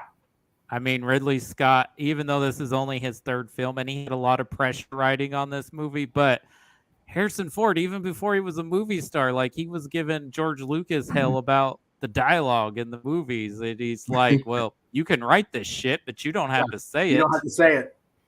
So, I mean, like, and Ridley Scott has said today that he is still the most difficult actor he's worked with. And this guy's done 5 or 6 movies with Russell Crowe. So... Yeah. And I think it's sad that they didn't get along because they didn't communicate. Although obviously they've made up some because Harrison Ford was in the sequel to Blade Runner and Ridley Scott did work on that sequel. And I think he's actually giving a good performance. He like does. He actually cares. Yeah, he actually gives a damn. His give a damn meter has been so low for so long. But yet in Blade Runner 2049, he does a really great job. Like, it's not as low as Bruce Willis's, but no, God, nothing's. That's the saddest thing in the world right now. Bruce Willis is such a talented performer, and now he is just, it's nothing but a paycheck, and it's so sad. It's so sad. But yeah, with Blade Runner, I mean, there were fights among Ridley Scott and his production team and the actual crew because it was an American crew, and so like. They were, you know, the British production team, like, they worked with the British crew for Aliens. So they're all, yes, governor, whatever you need, you know. So they had a T-shirt war. So the American team had T-shirts made that said, yes, governor, my ass. As in, like, we're not going to be kissing your ass and calling you governor, buddy. That ain't happening. So Ridley Scott saw one of the shirts and then he went and had some made up that said xenophobia sucks. Obviously, it's Alien. So they were wearing their T-shirts, but then everybody kind of got a laugh out of it. And towards the end, they all kind of came together. But yeah, man, tensions were high. And the producers were TV producers. They did not understand the dailies that they were seeing from this man. They were like, why are you spending 15 hours to shoot this little scene where they're watching a monitor of the replicants? Like, why is this taking so long? Why are you wasting all these takes upon takes upon takes like it's a Stanley Kubrick production, you know? Like I said, the final scenes on top of the Bradbury there with Rutger Hauer and Harrison Ford, they were literally like they had until like the morning when the sun came up, basically. Like they were literally going up against the sun to get it finished. And that's how tight it was for Ridley Scott and how rough it was on him because his budget just ballooned from what they originally had it at. But yet everybody, when they finally saw the cut, they were like, okay, now we get it. Like, I understand now why you were so obsessive with this. But then, of course, it underperformed. And luckily for Ridley Scott, it didn't kill his career because it could have done for him like what The Thing did for John Carpenter.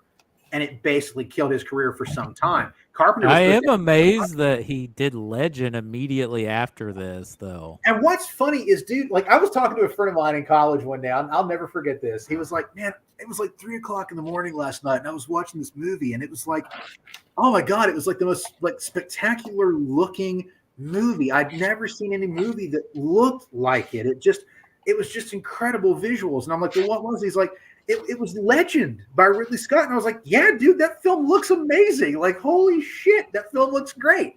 And it does. Like, god damn, Legend is a stunning production, man. It on every We're doing that next, right? Yeah, that'll be next week. Oh, yeah, dude, I'm ready for that one. Which which have version? you watched the international cut with the Jerry Goldsmith score? Yes, It's a completely different movie. Like, absolutely. holy shit, it is a completely different. Which version are we doing? The director's cut, I would say. Director sure. cut. It's, Okay. it's the better cut, man. I mean, I love that Tangerine Dream soundtrack. I grew up with it. Yeah. I love that score. I do. And I love having the lead singer from Yes doing that final song, you know. I have seen the Mystics play that. Dude, fucking love that song, man. Totally love that song. But that Jerry Goldsmith score elevates that thing to a whole other level, man. It feels so much more epic. Even with some of the same shots, the direction, the editing is a little bit different. There's a few little things they change up, and it's amazing what a dark, grim fairy tale it truly is with that Goldsmith score and that new edit. I mean, God, man, it is a radically different film. It feels so different from the U.S. cut. Yeah. But again, the visuals, like all those little things you see fluttering in the sky, like all those little feathers, and it got into people's eyes, and it like aggravated their sinuses. People were sneezing out feather dust things for like weeks. The set caught on fire. Like it was a horrible production, but yet, God, look at that film. Name me another film that looks like that. You really can't. Even on, like, I love the Lord of the Rings films, but they look nothing like Legend, man. Like nothing. Like Legend is on a whole other plane, man. And God, I mean, what a 3-film punch with Alien, Blade Runner, and Legend. 3 of the best looking movies you'll ever watch in your life, man. Like, I don't know what kind of drugs Ridley Scott was doing back then, but he needs to get back on them. Like, man, those films were stunning, dude. Yeah, and I think that film though almost did kill his career though. It did. Yeah, no, Legend. Luckily, it could have killed Tom Cruise's career, but luckily it did not because he had Top Gun. Like, he got to work with Ridley's brother. Yeah, from Scott to Scott. And dude, you know, R.I.P. Tony Scott. That guy was a talent too, man. Seriously, what a talent he was. Genuinely. I will say this: there would be no Michael Bay, whether that's for good or better or Absolutely worse, not. without Tony Scott. Would not. Tony Scott gave us some of the coolest movies ever. Dude, I'm going to tell you right now, if you ever want to talk, The Last Boy Scout, you give me a holler. Because The Last Boy Scout is one of the coolest fucking movies in the history of cinema. Sorry for dropping the F-bomb, but The Last Boy Scout is goddamn amazing. So I will gladly talk about that movie any day of the week. Just watched it again 2 weeks ago on HBO Max. And let me tell you, boys, Friday night's a great night for football. It's a fun, fantastically written movie. And I'll also say, if you're not a fan of Tarantino being Tarantino, then watch True Romance, where someone takes Tarantino's material and does something else with it. And you know what's funny? True Romance is the only movie that Tarantino has done a commentary track for. Because he loved True Romance. And actually what's funny is, in his original script, Clarence died. Yeah. He actually loved the fact that he stayed alive, and he loved what they did with it. He absolutely loved True Romance. And True Romance, goddamn, dude, like, that movie is like lightning in a bottle. Everything in that movie is just perfection. It's so funny how Tony and Ridley are so different, yet both of them, you would say, are incredibly visual directors. Absolutely. I mean, honestly, go back and watch the opening credits of Top Gun. The sunset, the aircraft carrier, the shots of the engines opening up and the flames coming out. It is like, it's airplane porn. It's airplane porn. I'm going to watch that here pretty soon for the second movie. Oh, I can't wait for Top Gun Maverick. What I find interesting, and I just watched this one during Halloween, but I feel like Tony Scott directed something that seemed like more Ridley's wheelhouse with The Hunger. Oh, and I feel like, Hunger was great. I feel like Ridley directed American Gangster, which feels more like a Tony Scott movie. Yes, it does. Yes, it does. I would completely agree with that. Now, I will give Ridley total props. I think Gladiator still holds up incredibly well. That movie is a stunning achievement of filmmaking right there. Director's cut. Oh, the director's cut, yeah, absolutely. But even the theatrical cut is a solid cut of Gladiator. Like I Oh, like it that is. from the word go. Oh, it is for But sure. that director's cut is really something. But I don't. It's hard for me to say which is the better film between it and the director's cut of Kingdom of Heaven. Ooh. They're Yeah. both excellent epics, man. I love the director's cut of Kingdom of Heaven. Yeah, man, it's Yeah. so good. It's That's so next good. level from what the theatrical cut. I mean, I feel The like s- Gladiator is in his The top score, the 3 for me. story. I even love the pacing. I love the Yeah. characters. I love the fact that he treated I mean, King. What's his the name? big thing I love about Kingdom of Heaven is that he doesn't portray either side as hero or villain. Right. That's what I was getting at. Is he portrayed Islam, the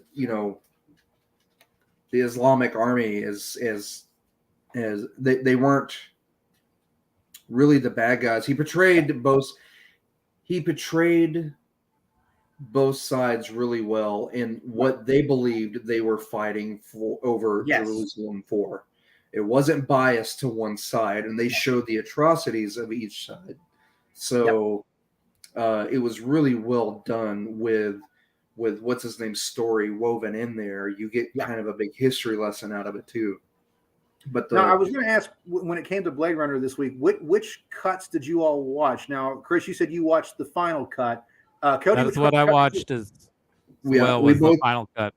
Because that's the only Blu-ray I have. Is it just has the final cut, and it's also what's streaming on Netflix. I have this set here, and this is great because not only does it come with a spinner, which that's awesome, but you get every cut of the film that was in that original briefcase set, which I had that and I lost it in a house fire. But I had it. How OG I am! I had it on HD DVD. Yes, the only movie I have on HD DVD is The Big Lebowski. Oh, and yeah, man. I bought it because it was The Big Lebowski. I do not have, a player, but it also There you comes go. with this right here, this nice Ooh. hardbound booklet, which has like storyboards and like scenes from the set and production design work from Sid Mead. So you get all of that in this little set. And I got this on eBay, I think, that is for gorgeous. I think I got it for like $40, like no joke. I mean, that's pretty good for that expansive box set. Now, to show what a nerd I am, though, like I have the Marvel Comics 2-issue adaptation. Now I'm trying to find the big full-blown version of it where it's just all one thing. But these are surprisingly good comics. Like they're very mature in their take on the film as well. The other thing I was able to find, and I have it packaged with my 1981. How appropriate. Collector's album is the original collector's album for Blade Runner as well. And the iconic poster artwork, just a really cool thing to have. And it's very like in depth. It's very thick. I mean, there's a lot going on there. And when I found it, it also came with this amazing Harrison Ford is Blade Runner button, which I just love. You don't see Deckard with his collar up very like in the film at all, but he did have it like that on set. So I think it's such a cool little button. Blade Runner, it is like, it's. I love all the Marvel tie-ins from back in the day. That's the only tie-ins. The only comics I collect are those. I collect the Marvel comic adaptations and some DC adaptations. I have. That's all I do. Close Encounters. I have that one. I have the giant version of that one. Yeah. Yes. Oh, the giant version. Nice. I have that, and I have 2001. Nice. I've got the magazine version size. We went on vacation, a big cross-country drive in the family van when I was a teenager, and we went to Devil's Tower. Oh yeah, I was disappointed when there was no government installation on the other side. There were no aliens knocked out from the sleep dust or whatever. Yeah, it was cool. We stopped at this little trading post on the way, and the lady had it in the case, and I was like, oh, I gotta have it because I collected comics and didn't. So it's a great adaptation. It is still in my collection, and I love it. I collect like movie. I collect the collectors like souvenir albums and stuff. So I have of those. I've got the original Star Wars from '77. I have an Empire Strikes Back. I have Dune, David Lynch's Dune, because I love that. I have Close Encounters. And I have Indiana Jones and the Temple of Doom. I have Raiders of the Lost Ark, and then I have Indiana Jones and the Temple of Doom poster book. And I have 3, thanks to my dear friend Bill, I have 3 of the Close Encounters of the Third Kind poster books, which were really hard to find. The other thing I collect is the Marvel comic adaptations. And besides having Blade Runner, I've got my pride and joy, because my favorite movie of all time is Jaws. I have the Jaws 2 Marvel Super Special Edition. And it's funny because that comic is based off of the original screenplay for the John Hancock take on the film, which is a much darker, more disturbing take on that story. So it's a completely different story from what you saw in theaters that summer. So it's so funny that they make those things in advance and they're just given a screenplay. They were given the first shooting screenplay that was not the one that they stuck with. So it's such a neat, rare thing to have. So when I found that one for Blade Runner, I was over the moon finding that collector's souvenir book, because it used to be back in the day, you would get those at the movie theater. Like you could buy them at the concession stand. And I miss that. Like, that's such a cool thing. It's like something you can have right there in your hand while you're watching the movie, and like you're flipping through it before the movie starts, and you're like, oh, this looks, and then you get to see that stuff and learn about how it was made and get those behind the scenes stories. Like, I miss that. I miss the booklets. Now it's all posters and stuff that I remember. I worked in the movie theater for a couple of years, and the manager there was like, hey, I've got all this stuff at my house. Do you want it? All these movie posters. I'm like, sure. Now, I've been collecting movie posters since 96 or 95. My first movie poster that I picked up from my local video store was Apollo 13 and what was it? Judge Dredd, maybe. Yep. And some other stuff right around that time. And I was hooked. So my dad would run me by the video store once a week, and they were throwing them out. They just get rid of them, dude. It's sad. And I started collecting them, and to this day, I probably have. Now, I've lost a bunch of them over time, but my parents just found a bunch, so I'm excited.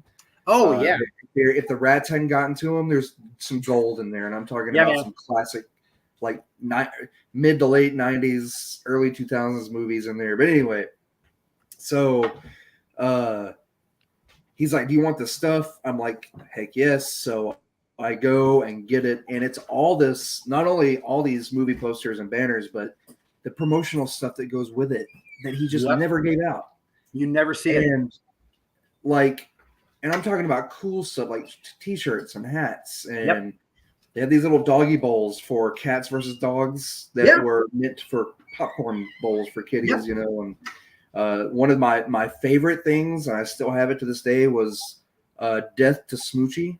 I don't know if you remember that movie with Robin Williams and Ed Norton, but it's a body bag, and it has Smoochie's feet sticking out of the bottom of it, and it zips up, and his horn sticks out of it, and it has Smoochie on the side of it, and I absolutely love it. I've got it packed away somewhere. But anyway, that's God tier right there for your collection, man. Because A, that movie is awesome, but B, who else has that? That's awesome. Speaking of collection, and we talking about Tron, this is like probably God tier of my collection.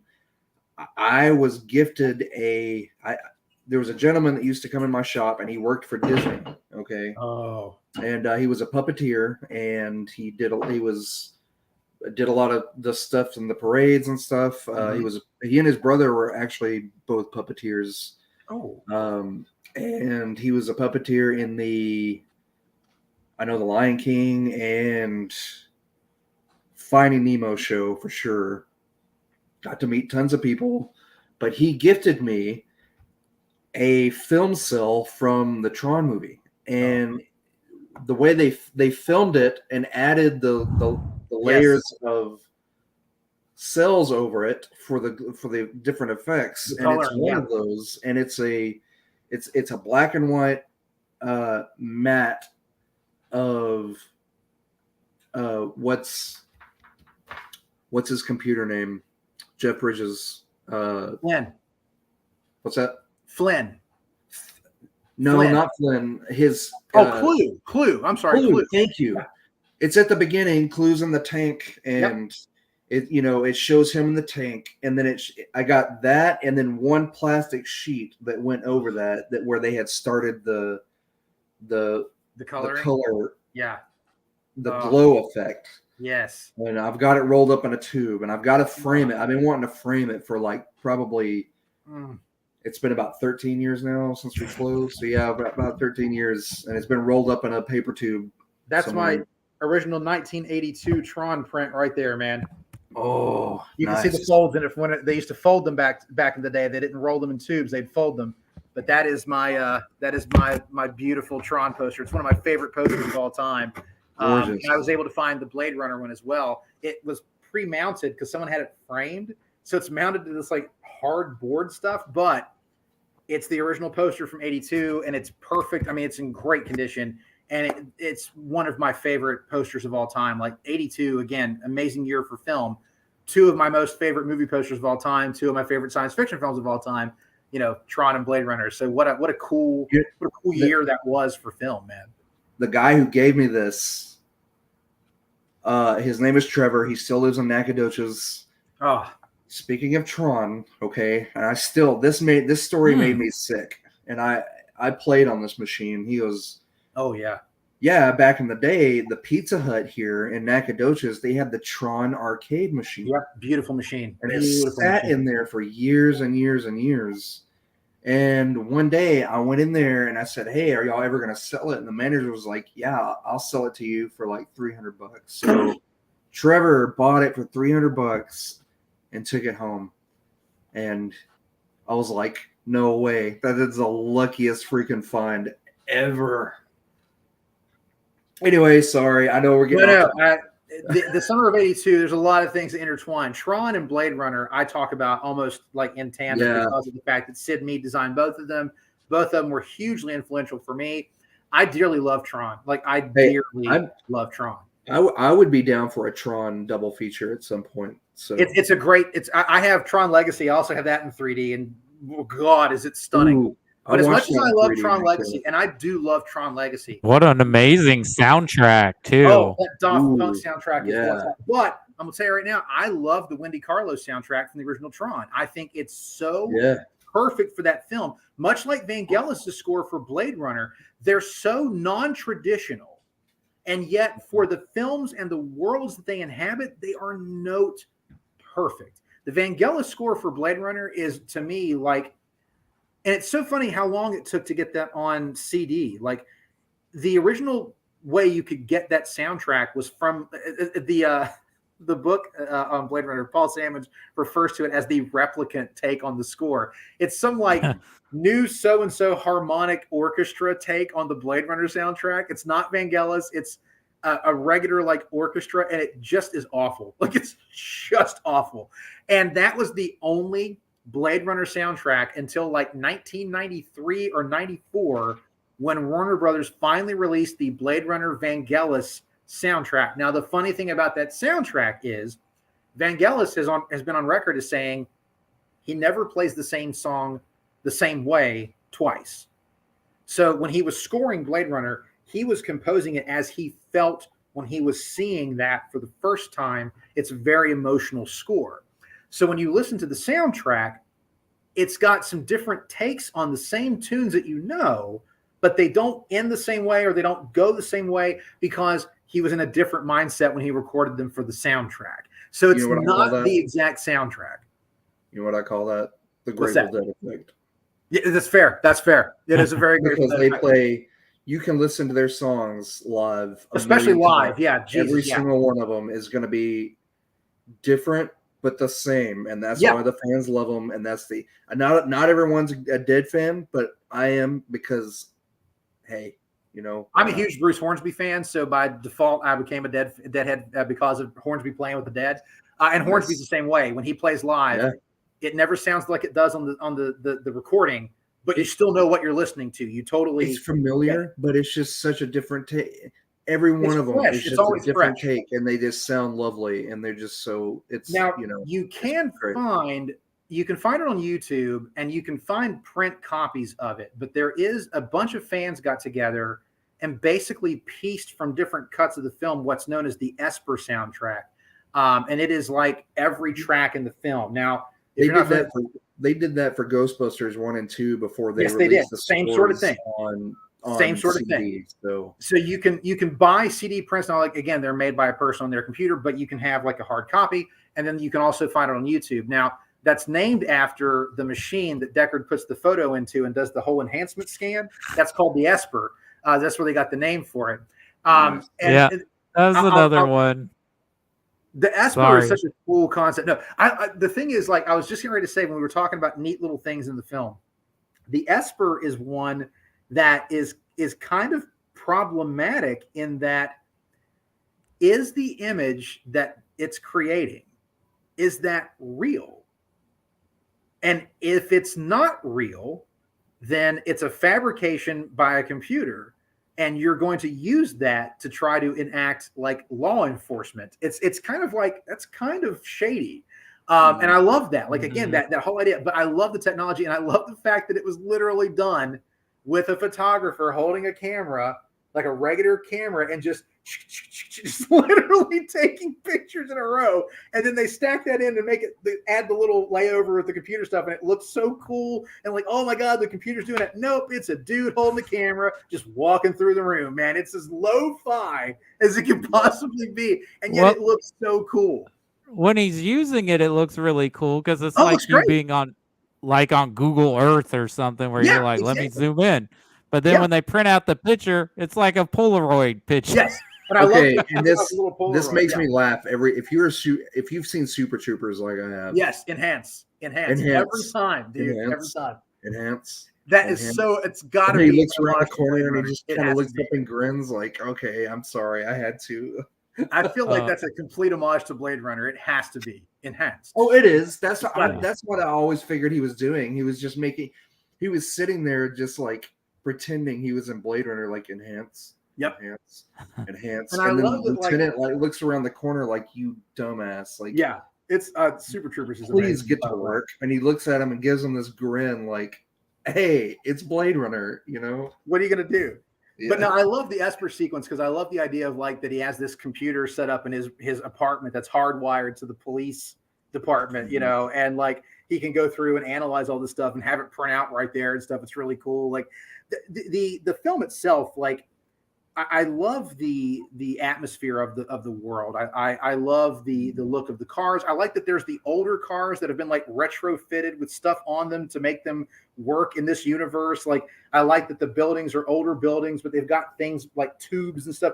Very much like another one of my favorite science fiction films and my favorite Terry Gilliam film is Brazil. And I've always felt like Brazil and Blade Runner could exist in the exact. Right. Like Brazil is what is happening in Blade Runner over in England, basically. Oh, absolutely. Yeah. They could be the same worlds, and that shadiness you speak about how the government uses things. Yes. And again, very much played in Brazil. Live a good life. The people in the bottom live the bureaucratic crap life. Yeah, man.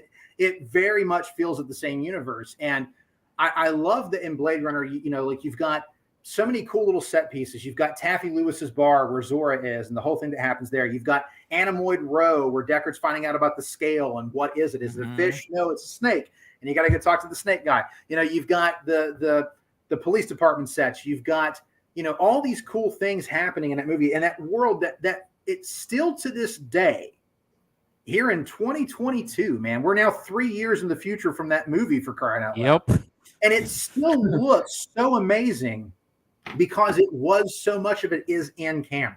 Like so much of what you think of visually in that film is the actual stuff that was on the set, not stuff that was done in post, not stuff that was done as a special effect, but literally stuff that was living and breathing in the actual set there on the Ridleyville lot in Warner Brothers. Like it's insane when you realize that all of those shots in the city are a studio backlot that used to be used for like Westerns and stuff. Like it's a studio backlot. And yet you would never, ever know it to look at that film. It feels so real and so tangible and so like living and breathing. And I think that's what's so amazing about that visual aesthetic of the film. Right. And with the cleanup cut for the final cut, which is now over 10 years old, it looks like a movie that could be made today. Dude, it looks better than most films that have come out in the past 20 years, man. I mean, it really does. There are a few films to this day that I think even hold a candle to Blade Runner, and especially after the cleanup done. We were talking about that with Alien. There were shots in that movie after watching the cleaned up, really nice, really clean. That's his power as a version visual storyteller. Those visuals. Oh my god, they look like they were shot yesterday. Yeah, they You do. know, While and I he's never not stopped watching Blade Runner. while Like, he's not in the same kind of tier as some of his temporary or contemporary directors of his age range or who were coming up at the same time. He's definitely got a visual eye that very few directors have. I think you can make the argument that of his era, there was no better eye behind the camera. I mean, honestly, name me a film, and I'm a huge Steven Spielberg fan. Okay, my favorite movie of all time is Jaws, but Steven Spielberg still never has made a film that looks quite like Blade Runner. Even with AI, which I adore, I think is a criminally misunderstood, a brilliant. Oh, it's film. a masterpiece. It Another is a movie that only gets better as we get closer and closer to it being a reality is Minority Report. Yes, Minority Report and AI are outstanding films, and as great as they look, and they look great. Do I think they look better than Blade Runner? No, I don't. I can't make that call because Blade Runner is so. It set the bar. You know, the films that come closest to it, I would say, are Dark City. Absolutely. Especially with the noir aesthetic. Yes. The other thing I will say now it's a much more colorful version, but Luc Besson's New York from The Fifth Element. Oh, yeah. I was going to say straight up stunning. I mean, it is stunning. And again, part of why that still looks great, they used a ton of models. Models for that. Well, I'm going to give props to now. This movie gets a lot of heat. I, for one, enjoy it because I'm a fan of the comics, and I think they took a lot of elements from the comics, but it still gets trashed upon. And that is Judge Dredd, the Sly Stallone Judge Dredd. If you look at the city in that, it's great. Yes, there's some CG, but there's a lot of model work too. But it looks. I'll say this: Judge Dredd-esque. Judge Dredd's a great '90s sci-fi action film. It's a horrible Judge Dredd film, but it's a great '90s sci-fi action, goofy, fun. Sylvester Stallone. I love it. It's so cheesy. I love it. But if you're a fan of the comics, though, like God, it's nails on a chalkboard. Now the Carl Urban Dredd is like God tier. I think they relied on the satire of the comics because that's what they are. Those comics are British satire. Well, the problem is Stallone didn't know Judge Dredd, and he wanted to make a Stallone movie, which is why he's taking off his helmet every damn 5 seconds. I was going to say the visual aesthetics of that movie are great. The visuals are amazing. Yes. The big, huge thing is, yes, he's not wearing his helmet, even though Stallone looks the part. Yeah. Here's what I would have done. Here's what I would like to see are the visual aesthetics. Rob Schneider either as the comic relief in there. I want to see the visual aesthetics of Sly's universe with Carl, Urban. Yeah, I would agree with that. That film. If you had the sensibilities of Dredd with the colorful comic book design of Judge Dredd, it'd be a perfect merger. That's what I thought was lacking in the new Judge Dredd. I loved it. It was action packed. Oh, it's brilliant. There was nothing. They were running. It was just really. It felt bland. Well, I tell people that Dredd 3D for me was it is this generation's Escape from New York. Absolutely, a little bit of Assault on Precinct 13, a little Die Hard. Action. Yeah, it's a minimalist action flick where you've just got your main character and shit's going down, and he's got to get in and he's got to get out, and he's got to do it in a certain time frame or he's gone. You tie that in with a brilliant synth score, and the violence and the darkness and the craziness. And it really is like those two films would be an amazing double feature, like straight fact. So I adore Dredd 3D. I've got it in 3D. It's stunning in 3D. It's the reason I got a 3D TV because I saw it in 3D and I thought I could never watch that film in 2D. I could never, after having seen it in that process, I could never do it. So but at the same time, I can totally agree that if you could take the world of Judge Dredd and put the sensibilities and the meanness and the harshness of the Dredd 3D, you'd have like genuinely the perfect Judge Dredd film. But you can't deny, and again, this is where we get back to Blade Runner. every major science fiction thing since Blade Runner has been trying to be Blade Runner. Mega City, you cannot tell me they did not get inspiration from Blade Runner. You can't tell me that Akira wasn't inspired by Blade Runner. You can't tell me that, The Fifth Element didn't have inspiration from Blade Runner. George Lucas even straight up said he wanted Coruscant to outdo Blade Runner, and it still doesn't. It still doesn't. But he even straight up said he wanted it to be better than Blade Runner. Like, everybody is still trying to catch up to Blade Runner, and no one's ever beaten it yet. They've come close. Boy, they've come close. But no one has ever done more with that world-building creation. Like, I don't know. It's on a whole other level, man. I mean, even as much as Blade Runner 2049 goes into that, it still doesn't quite outdo the original Blade Runner in terms of world building. It comes close, but it still never quite hits it for me. And, with Blade Runner, there's just so much to talk about. We could spend another 3 hours talking about this film.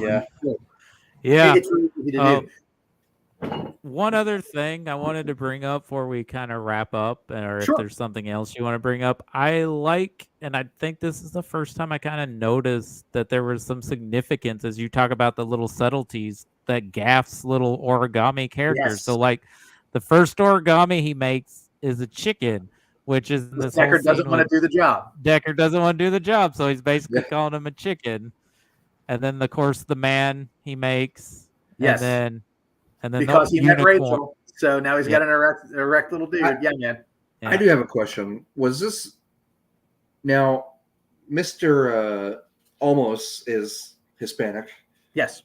Was he Mhm. supposed to be playing an Asian man, or was No. he a Hispanic? Was he a He was- Hispanic man that spoke Mandarin just because of That everyone language, basically living?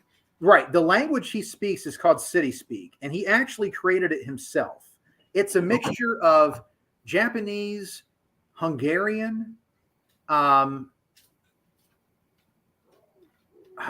I think there's some Korean in it. Like and some Hispanic. Like it's a hodgepodge of stuff. So Okay. like there are lines that he has.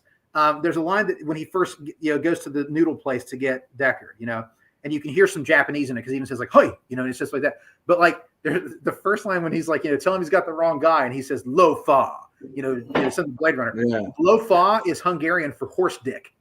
So he basically in Hungary when that film played, people laughed their asses off at that line because it's a real action. He's like horse dick. You're a Blade Runner, and I know it. So it's like he really he actually Edward James almost went to a actual linguistic school in Los Angeles and worked with them to create City Speak, and that's what they actually called it. And in the narration of the original film, Deckard talks about that when he's first flying to the police department with Gaff. He's like, that gibberish he was speaking was called City Speak. It's a hodgepodge of blah, blah, blah, blah, blah. So he was kind of explaining what it is. But yeah, Edward James almost actually created that dialogue for the film. So it all is real. Like it all translates in the different languages it's pieced together from, but it is a whole bunch of a hodgepodge because in his mind, he figured that's where society would be. And in a lot of ways, that was very prophetic. I mean, if you go to certain parts of our country, you've got people who are straight up bilingual, trilingual, because you have to be. You have to be in Texas, Florida, California. You've got to know some Hispanic, or it's not going to be it's not going to be a good experience. You have to know those things. And then when you start thinking about it from a more global standpoint, you've got to know different languages to succeed in the rest of the world. And so Gaff was really a man ahead of his time. And Gaff, to me, I always thought was himself a mixture of cultures. The way he dresses, his eyes, the way he has his mustache, the way he has his hair. He is a melting pot of humanity in his look and in his description. And I think that's just outstanding. I think Gaff is one of the coolest characters in the movie, and he doesn't have a whole lot of screen time, but by God, you remember him being there. And again, my favorite line at the end, it's too bad she won't live, but then again, who does? That is such an amazing line, and his delivery of it, just kind of over the shoulder. And then you see the little unicorn, there at the end. And so now, of course, with Ridley Scott's version, that's him saying, I know you're a replicant because I know you had a dream about a unicorn. How else would I put this here? And I just don't like that.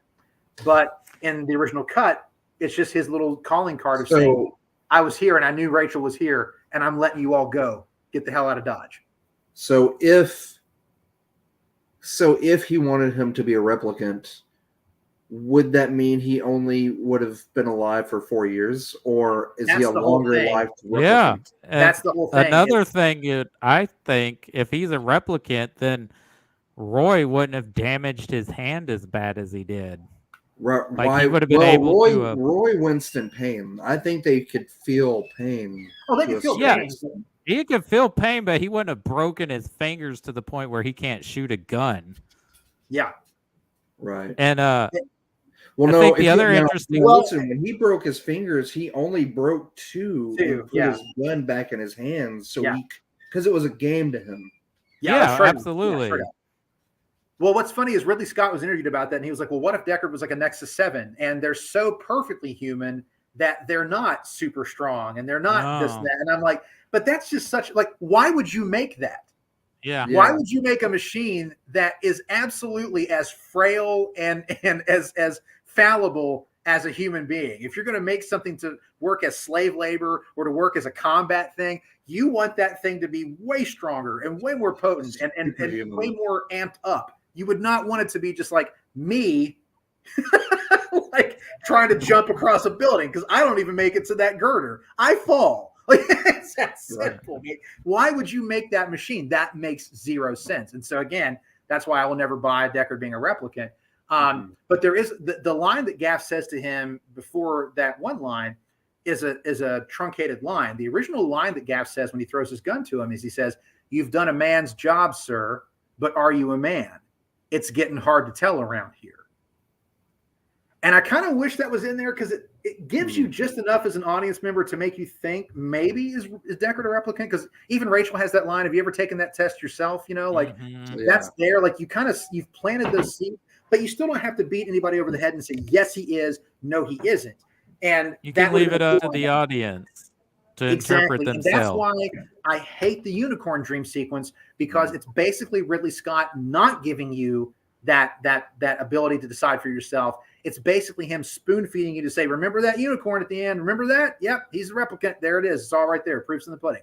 And I hate that. It's that film is too layered and too cerebral to have anything that simply spoon fed to you. I don't like it. That's the only thing I do not like about the final cut, is that unicorn sequence. It's the only thing I don't like. And especially if they felt like they didn't want the narration, because they felt like that was too much spoon feeding. Oh, they didn't want that. No, that was studio mandated, because when they did the test screenings in Dallas and Denver, the response was that people just didn't understand what the hell was going on. Like, what is a Blade Runner? Why is he doing this? Like, why does that guy talk like that? Why does that guy do that? So, like, that's why Harrison Ford referred to it, and Ridley Scott as well, as Irving the Explainer is what they refer to that dialogue as. And again, I like it because it carries the motif of the old school film noir. Right. The world-weary detective, she was like, she was a dame like no other, but she walked in the door, I knew it was trouble. Yeah. That kind of thing. Like, it has that kind of vibe to it.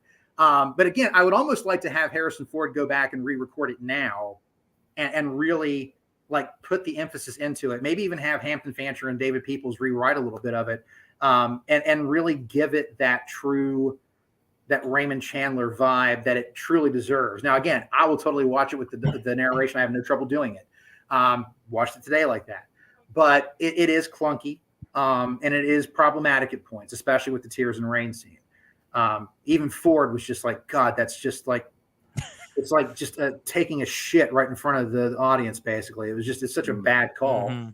Because you don't need it. You know exactly what Rutger Hauer, what Roy Batty is feeling in that moment. You don't need anything more. It's a perfect moment. That's where the final cut does work for me, because it does get rid of the narration, and it gets rid of the happy ending, and it just lets it end with that elevator door slamming, and that's it. I like that. Yeah. I like that much more.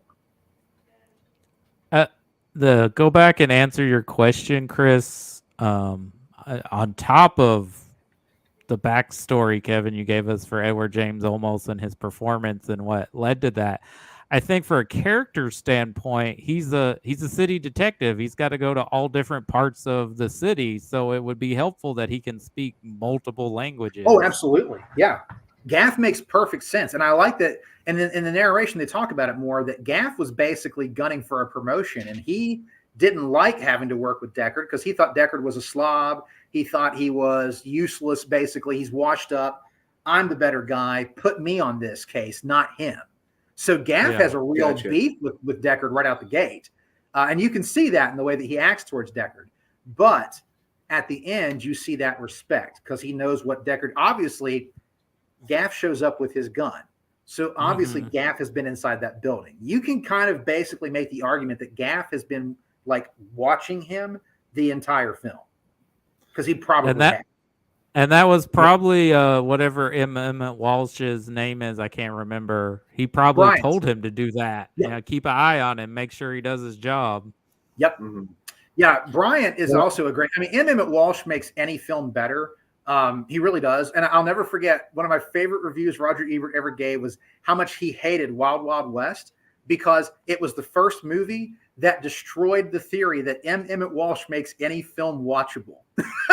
He hated Wild Wild West because it stopped that theory.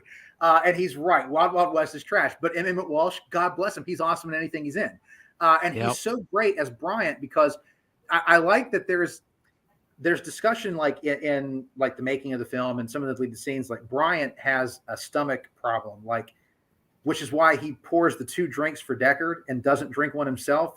And that's why he says to Deckard, drink some for me, pal, because he can't drink anymore. It's a subtle little thing, but I love that it's there. It's just those little things that make that world so real and so lived in. And so there's history before you even get there. When Deckard walks into Bryant's office, look, I was quit before. I'm just as quit now. These men have history. And then that whole line of, the score out there. If you're not cop, you're little people. And he's just like, no choice, huh? No choice, pal. It's there. These men know each other. There is history there. You don't have to have it explained to you. You get it from the performances. You get it from the dialogue. Again, what I've always appreciated about Blade Runner is it throws you into the deep end and it trusts you to be able to swim and keep up with it. And if you just pay attention, put your phone down, as we were talking about earlier, put your phone down and just watch it. Everything that you need is there. You might need to watch it a time or two to get it, but it's there. Everything you need to know about that universe, everything everything is right there in front of you. And so much more. That's the great thing about it. But that makes it even a better movie if I'm not saying that all movies need to be required to be watched more than once, but it makes a such more enriching experience if you get something else more or you appreciate the movie more each time you watch it because there's something you didn't get in the previous time you watched it. Absolutely. There's just some new take on it. It's the films that I dearly love, Jaws and Raiders of the Lost Ark and Empire Strikes Back and Blade Runner. That's my top 4 films right there. Every one of them are so endlessly rewatchable. Every one of them, I will always there will be something I will notice that I didn't notice before, or some line that will just play differently for me the next time I watch it. And it just makes the experience that much more rewarding. And so those films are so endlessly rewatchable because you'll constantly find something new. You'll constantly, and again, a lot of it is as you get older, those experiences, like I talked about, those things have an impact in how you interpret anything. Music, film, books, television, just life outside your door in general. As you get older, I've always said if I ever won an Academy Award, the thing I would say is I would like to literally thank every person I have ever met in my life, because every person I have ever met has been an individual experience. Some of them were positive, some of them were negative, but all of them have led me to where I am now as myself. And those films that I grew up with have done the same thing for me. Those characters that I grew up with have done the same thing for me. They've grown with me. I see them in different lights. I see them differently at 46 than I did when I was 6 or 16. I see them differently because I'm able to interpret things differently because of the experiences that I've had. And to me, Blade Runner, a film that's all about the human experience and the human condition, is just one of those movies that is the perfect definition of that idea of a movie being of art being more than just the thing that you have, in front of you holding in your hand. It's so much more than that. it's the artist gives up that art when they put it out there on display, and then it becomes yours. And so that's the beauty of it, is how the artist interprets it might be very different from how I interpret it. But the artist is interpreting it from their personal experiences. I'm interpreting it from mine. And Blade Runner, to me, is just one of those beautiful films to talk about with people like you guys, because you appreciate cinema. You appreciate the language of cinema. You appreciate taking deep dives into movies and finding out more of what's going on there, not just the surface level of just watching it. Did I like it? Did I not? Okay, that's great. But if you liked something, there's a reason why you liked it. And so to dig down into those layers and find out what it is that makes it work. Why does that one scene really stick with me? Why does that one line make me cry every time I hear it? Or why does that one thing make me laugh every time I see it? When you can dig into that, you're digging into yourself. And so you discover things about yourself as you discover things about the art that you love. And Blade Runner for me is like a prime example of that. Okay, that was beautiful. Is there anything else we should bring up before we get to rating this movie? I'll just always remind people, if it's your first time watching it, it's a slow burn. It's not an action film. Every preconceived notion you have of what a science fiction film from the director of Alien with the star from Star Wars should be, throw it out, because it's not going to be that movie. It's not going to be that movie at all. I can't tell you how many people I've talked to who are like, I just can't get into it. It's too slow. It's boring. It's too slow. It's too slow. Yeah, I hear it all the time. When I took that film class in college, I'll never forget it. We watched Blade Runner, and the people who I became friends with in that class, I knew they were going to love it, and they did. And I'll never forget this one guy behind me, like, man, that's just boring, man. I mean, I like science fiction, man. I liked Independence Day. And I was just like, oh, God, Independence Day is not science fiction. Just because that spaceships does not mean it's science fiction. Oh, my God, shut up. Like, everyone in this class is now dumber, having listened to your little tirade. So, yeah, it's definitely an acquired taste. I mean, when I meet people who don't like Blade Runner, like, I don't get, like, offended or anything.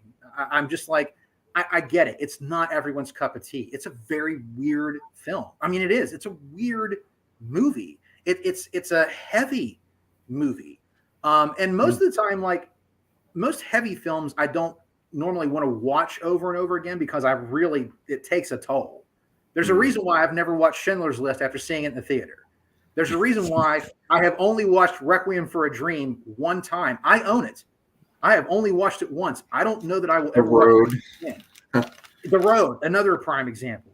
And so, but yet Blade Runner, I can continually go back to because there's just something about it.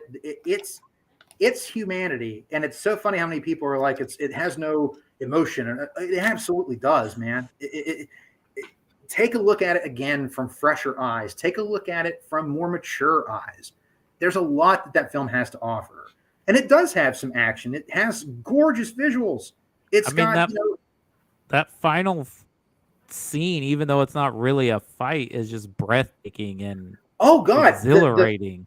I tell people all the time, like, Blade Runner becomes a horror film when he goes from the moment he has to fight Pris to being chased by Batty.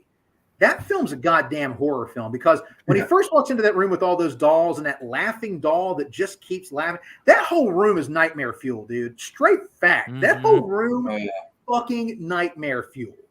So it's already like unnerving. And then when he shoots Pris and the way that she screams and kicks and just, it's so horrific and those horrifying screams. And then he has to put 2 more bullets in her, 3 bullets into that woman to get her to finally stop. And then when Batty shows up and you hear him howling and he's running through there just wearing those biker shorts, 4 or 5 stay alive, 6, 7 go to hell or go to heaven, rams his head through the hole, like, that's the spirit. If you don't play, we can't keep going. And it's terrifying because Deckard knows he doesn't have his gun. He can't fight him. He can't physically beat him. It will not happen. Roy is a combat model. He's a class A mind, class A body. He is not going to lose. And that makes that so terrifying. Like it really does become a horror film in that last part. And then you have that beautiful moment of redemption where Batty, you know, the whole thing of like seeing him struggle and realizing that he wants to live too. Who am I to take that from him? And that whole line that he tells him, it's a terrible thing to live in fear, isn't it? That's what it's like to be a slave. Like that's so powerful, so powerful. And it tells us everything we need to know about Batty, even in just that one line. You totally get it. You totally get why he is the way he is. And I've always thought that him saving Deckard and that Tears and Rain monologue is just one of the greatest character arcs you'll ever witness. Seeing him, even being only 4 years old and not having a full understanding of his emotions and why he exists and what's going on, but still having that appreciation for life. That wouldn't it be something if the rest of us had that same appreciation? What would this planet be like if we had that same appreciation?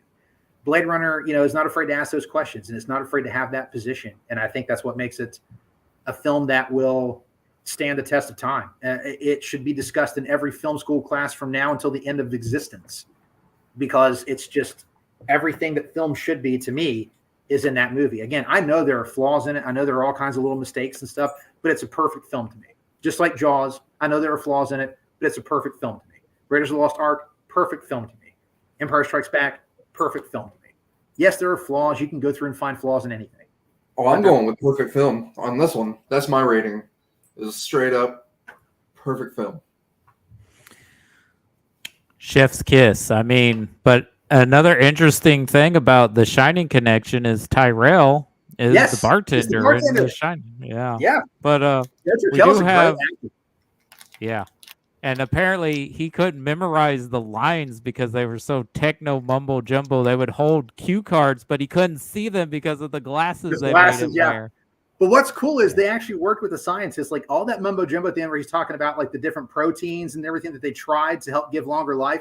Those are all legitimate things. Like those are real practices in science and in biology. Like they're real, genuine things that could be done, but they would not work on the replicant. But that actually is real. Apparently, from everything I've read, like that is real stuff. Like that wasn't just psycho babble made up for the movie. That's real stuff going on.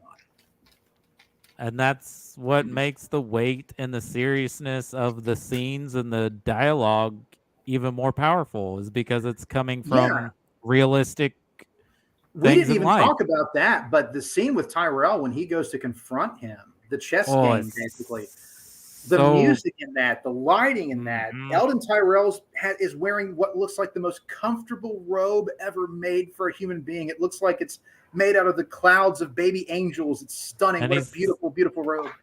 And that big comfy bed, and then here Huge comes his comfy bed. creation. I want that bed. I want to live that life, man, just for one day. Just crushes it all. Yeah. I always wonder, like, what did you guys think about the interpretation of the line? Because there's two different takes on that line.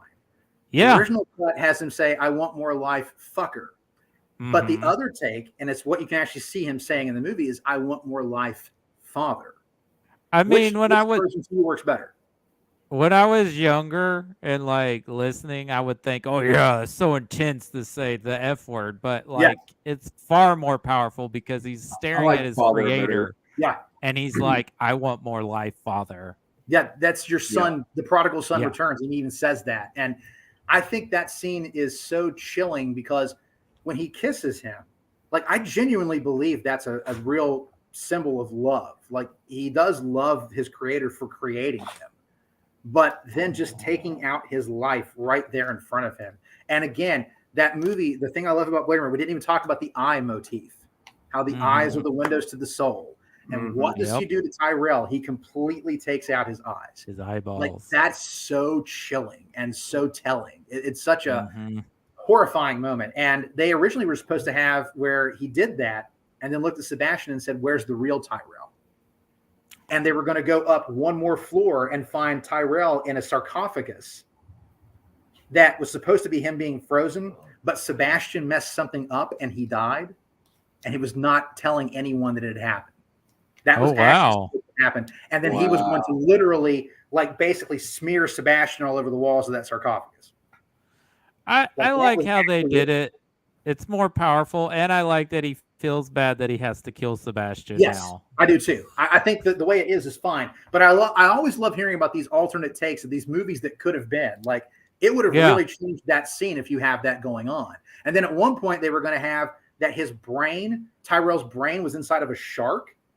And then, of course, you find out like later on in the movie and in the book Johnny Mnemonic, you have a dolphin with the same thing going on, right? So like, it inspired a lot of crazy shit. Like, there's so many crazy takes of Blade Runner that could have happened that we didn't get. Some of it was budget, some of it was special effects weren't able to be done. But I love the film as it is, but I always love hearing about these deleted scenes that could have been, like what that world could have looked like even more. You know, I always find that interesting.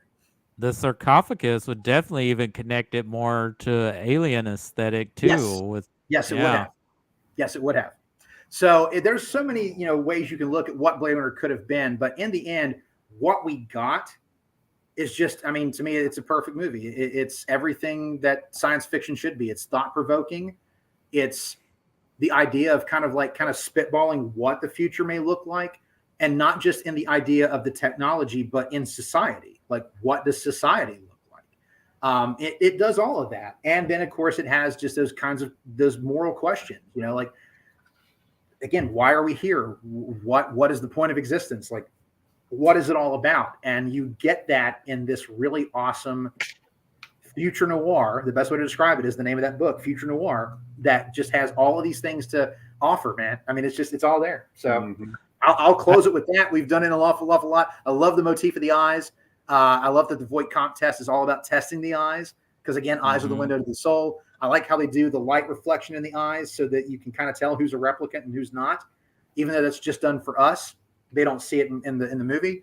I think it's a cool little moment, especially like when Rachel is smoking, taking that test. You can see the reflection back in her eye. It's so stunning. Yeah. What a gorgeous shot! Like the smoke. That was noir. That was straight. Oh, it's straight. Oh, it was, and they so have her designed as a femme fatale. Oh, she's a femme fatale. She's a 40s femme fatale if ever I've seen one. And that's a big part of why Sean Young got the gig. She just looked like that 1940s beautiful, like sort of old school vibe. And there were a lot of women who were up for that. Barbara Hershey was one as well, but Sean Young got it, and it was her first movie.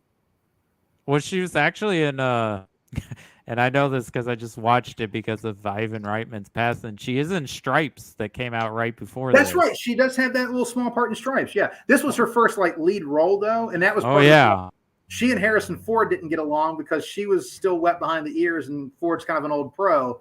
And they didn't always get along on set, but that also kind of plays up in that love scene too. It's kind of interesting. But anyway, yeah, we'll get. I've digressed enough. We'll go to your ratings now, so we can move forward and wrap it up. I think I know where everyone's heading on this, but I will tell them anyways, just in case someone wants to be different. So because Ridley Scott is such a visual artist, there's always that aesthetic, and I believe he has an art school background before he even went to commercial directing. He was an advertising guy, yeah, man. If you love this movie, you think it's great, it's an absolute masterpiece in your mind, then it's a work of art. Okay. If you think this movie is entertaining, it hits its marks, it's an enjoyable watch, we're going to say it's constructurally sound. It's constructurally sound. Okay. If it's more obscure, it's and this, for years, you probably could rate this. If it's just for fans or cinephiles, it's a deep dive. If it doesn't quite hit the mark, it's mediocre. It looks good, but it doesn't quite work as a movie. Okay. It's a nice pat on the back, good effort. And then if it's a train wreck, it's horrible. It doesn't work at all. It just is a disaster. That only goes on Ridley Mommy's fridge. Well, I know I am on the work of art. And again, I think that's the best way to describe Blade Runner, because it is art. It genuinely is. In every facet, it is an artistic endeavor. It came through a lot of diversity. It came through a lot of adversity. And those two components make art. The more diverse you have, the people putting it together, the more adversity you have, where it's not just simply handed to you. You've got to work for it. Those things that are worth working for, they're worth it in the long run, and Blade Runner is definitely that. Chris, Lindsay, what do you guys think? I'm gonna go with.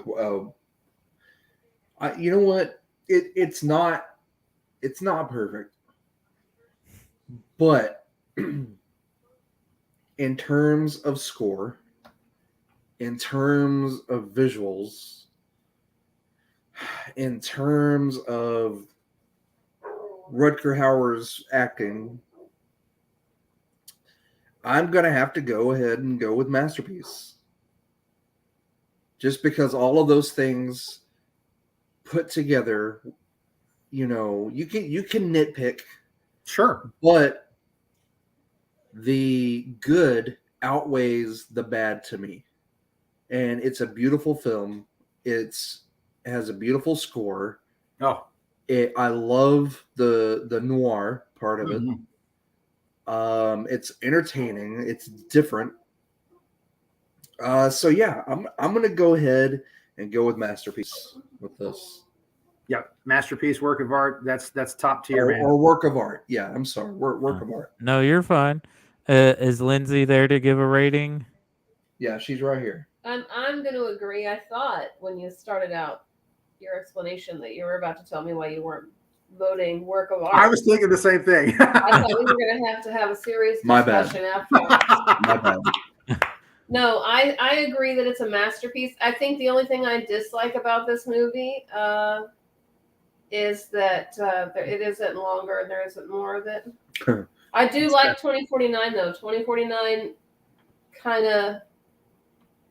It scratches the itch, man. I am guilty of being on my phone to watch that one, but I do appreciate both. The music is perfect. The aesthetic is perfect. Yeah, I agree completely on that. Yeah. Well, we are unanimous again on another episode. This is absolutely a work of art, not just for the visuals and the groundbreaking visual effects and technology that was used to create this world. But like you said, Kevin, this is a movie that they keep trying to replicate at no pun intended. No pun intended, but no, it's the perfect word. They keep trying to get this aesthetic, and many movies come really close, and many movies are almost as good, but this has got to be in the top 5, top 10 sci-fi movies of all time ever made, and maybe Ridley Scott's made 2 of them, though I kind of like to put Alien more in the horror genre. I would agree. Now, I would say this on a double feature, if you've never done it, a double feature of Alien and John Carpenter's The Thing. Oh, God. And yeah, I find it so oddly fascinating that there were 2 movies that came out around the same weekend, were dismissed as nothing but B-grade genre, and now they have been reclaimed as masterpieces in their respective genres. Like now people are like, these are, and for many people, that is John Carpenter and Ridley Scott's best movie. Like they will tell you. Yeah, and I would agree with that statement completely. That it is in both cases, it is their masterpiece film, the film that I think of when I think of them. Absolutely. But yeah, I love this score. I love the noir aesthetic of this movie. This movie probably made me a fan of noir because I didn't even know what noir was when I watched it. I think about this movie constantly when it's raining. Like this is the first movie that comes to my mind when it rains. Rutger Hauer is amazing in this movie. It truly is. It is a visual delight from beginning to end. And yeah, it could seem like a cold movie because it has a bleak ending and it's a bleak looking movie, but it is so much more than that. There's so much heart. And oddly, movies about characters who have no emotion, and it's always a constant theme in the genre. The robots tend to be the more emotional and human than the humans. And I think this is a perfect example of that. I'll also say, and I know this will be controversial for many, but I think personally that this is Harrison Ford's best work as well. The understated way he plays Deckard, and I will encourage you, go back and watch the scene when they go back to his apartment after Rachel kills Leon. When he talks about getting the shakes. That scene, the understated way that you can see that man is shaking, he is about to almost crack because he has such distaste for the job that he has. It's after he's just shot Zora and after she has shot Leon.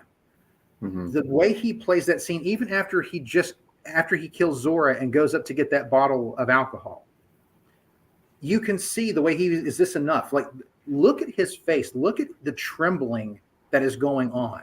He is trying to keep his shit together. But this is a man who has literally been shell-shocked. And the way he plays Deckard is so understated, but it's so perfect noir detective that I genuinely think it's the best work he's done. It's easy to lose sight of his performance because of Rutger Hauer's, but I think Harrison Ford's work in this is almost like kind of the unsung hero of the film. If Deckard doesn't work as a character, then really none of this matters because he's who we're with the whole time.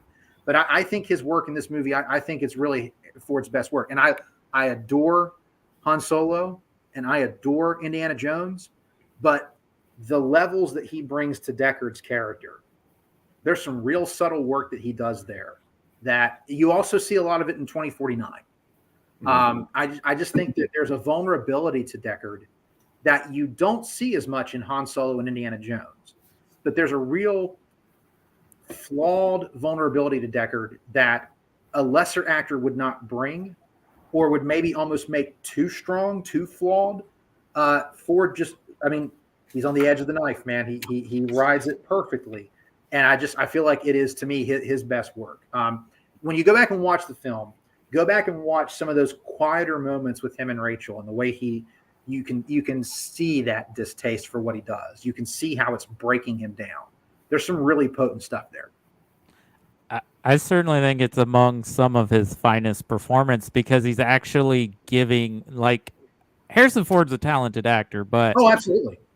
But in a lot of those franchise characters he's playing, it's kind of his movie star persona. Yes. And yes, this is an acting performance. And I think post Star Wars, we get a series of some other interesting performances from him. Oh, man, the Mosquito Coast and Witness and Regarding Henry, man. Yes. Well, I like the Mosquito Coast. Yeah. Mosquito Coast is great. Witness is amazing. Witness is a great, Witness is good. Yeah. Solid flick, man. So yeah, this has got to be up there. I agree, and I think it does get overshadowed because it does, just because of the pure physicality and visual aesthetic of what Rutger Hauer's doing. Oh yeah, I mean he's superb, but I do think Deckard is one of it. Maybe it's my pick for Harrison Ford's best performance. He would probably disagree with me, I'm sure, but I think it's great work. I think it's very understated.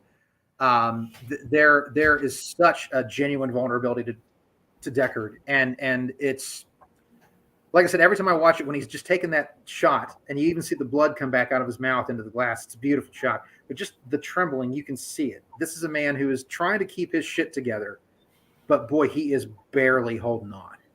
And again, it makes that arc for him to become more human again. That just comes through so much stronger, because he does play those levels of vulnerability. It's why the film works, really. Absolutely. And I will say that the sequel is a very worthy and great follow-up.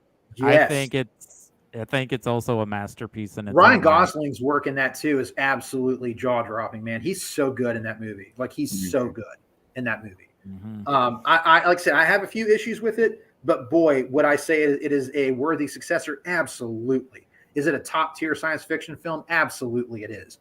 It's again, Denis Villeneuve. It's kind of like this generation's Ridley Scott. Let's be honest.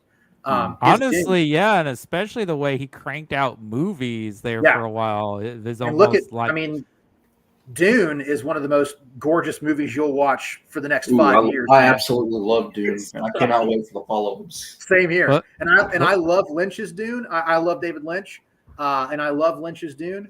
But I will say what Villeneuve did is something very different and something very epic, very Lawrence of Arabia in space, and I love that. It's very, very great. So yeah, to me, Denis Villeneuve is very much Ridley Scott's heir apparent. And I think that, that's why it was so great that he took on Blade Runner 2049 with the help of Ridley Scott. And I love that they brought Hampton Fancher back to work on that screenplay because he is a big part of the heart of Blade Runner. Hampton Fancher's original screenplay, if it didn't work, Ridley Scott wouldn't even take it, Yeah. David Peoples, of course, has done some amazing scripting himself. I mean, he gave us my second favorite Terry Gilliam film was 12 Monkeys. Yep. And his screenplay with his wife is outstanding. So Peoples is also a big part of Blade Runner. Didn't he also write Unforgiven? I'd have to look that up. I don't remember. I honestly don't. But David Peoples is a very prolific screenwriter, and he and Hampton Fancher both are very good pals. Like they both really love talking about the movie together, which is great. I wish they would have brought David Peoples in for 2049. I really do. Yeah. But as it stands, 2049 is a great movie. Really great movie. Visually stunning. The best Hans Zimmer score in a long time. And again, everything aesthetically works in that world. But Blade Runner and that Vangelis score, I mean, it's I don't know. It just feels like it's of its time, but it's also timeless. And it just kind of feels like something we're never going to quite ever have again. And that's, again, the beauty of Blade Runner. There are so many people who worked on that film are gone now. And so many ways that things were made in film back then are not done that way anymore. Studios don't even look at films the same way anymore. Now they're all about IP that they can make sequels and franchises with.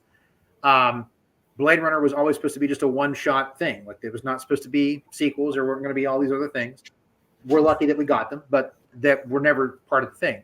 So Blade Runner is just this beautiful, like it is to me like one of those great examples of lightning in a bottle.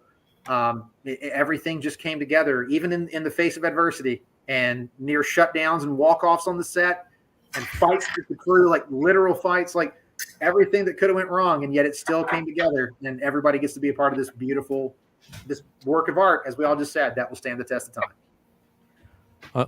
Before I let you go, because we're doing Ridley Scott, I just wanted to know, have you had a chance to see The Last Duel or House of Gucci?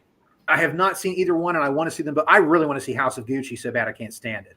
I just didn't get out to the theaters to see it. And The Last Duel, it just came out at a time I wasn't able to go. I love the cast in both of those. I'm a big fan of Adam Driver. I think he is an absolutely solid performer. And I think he is someone I love that Ridley Scott's working with him a lot more now. I will always love, Ben and Matt, just always will. Love those guys. And I will always root for them. So I really do want to see The Last Duel. Ridley Scott being back in medieval time is always going to be cool.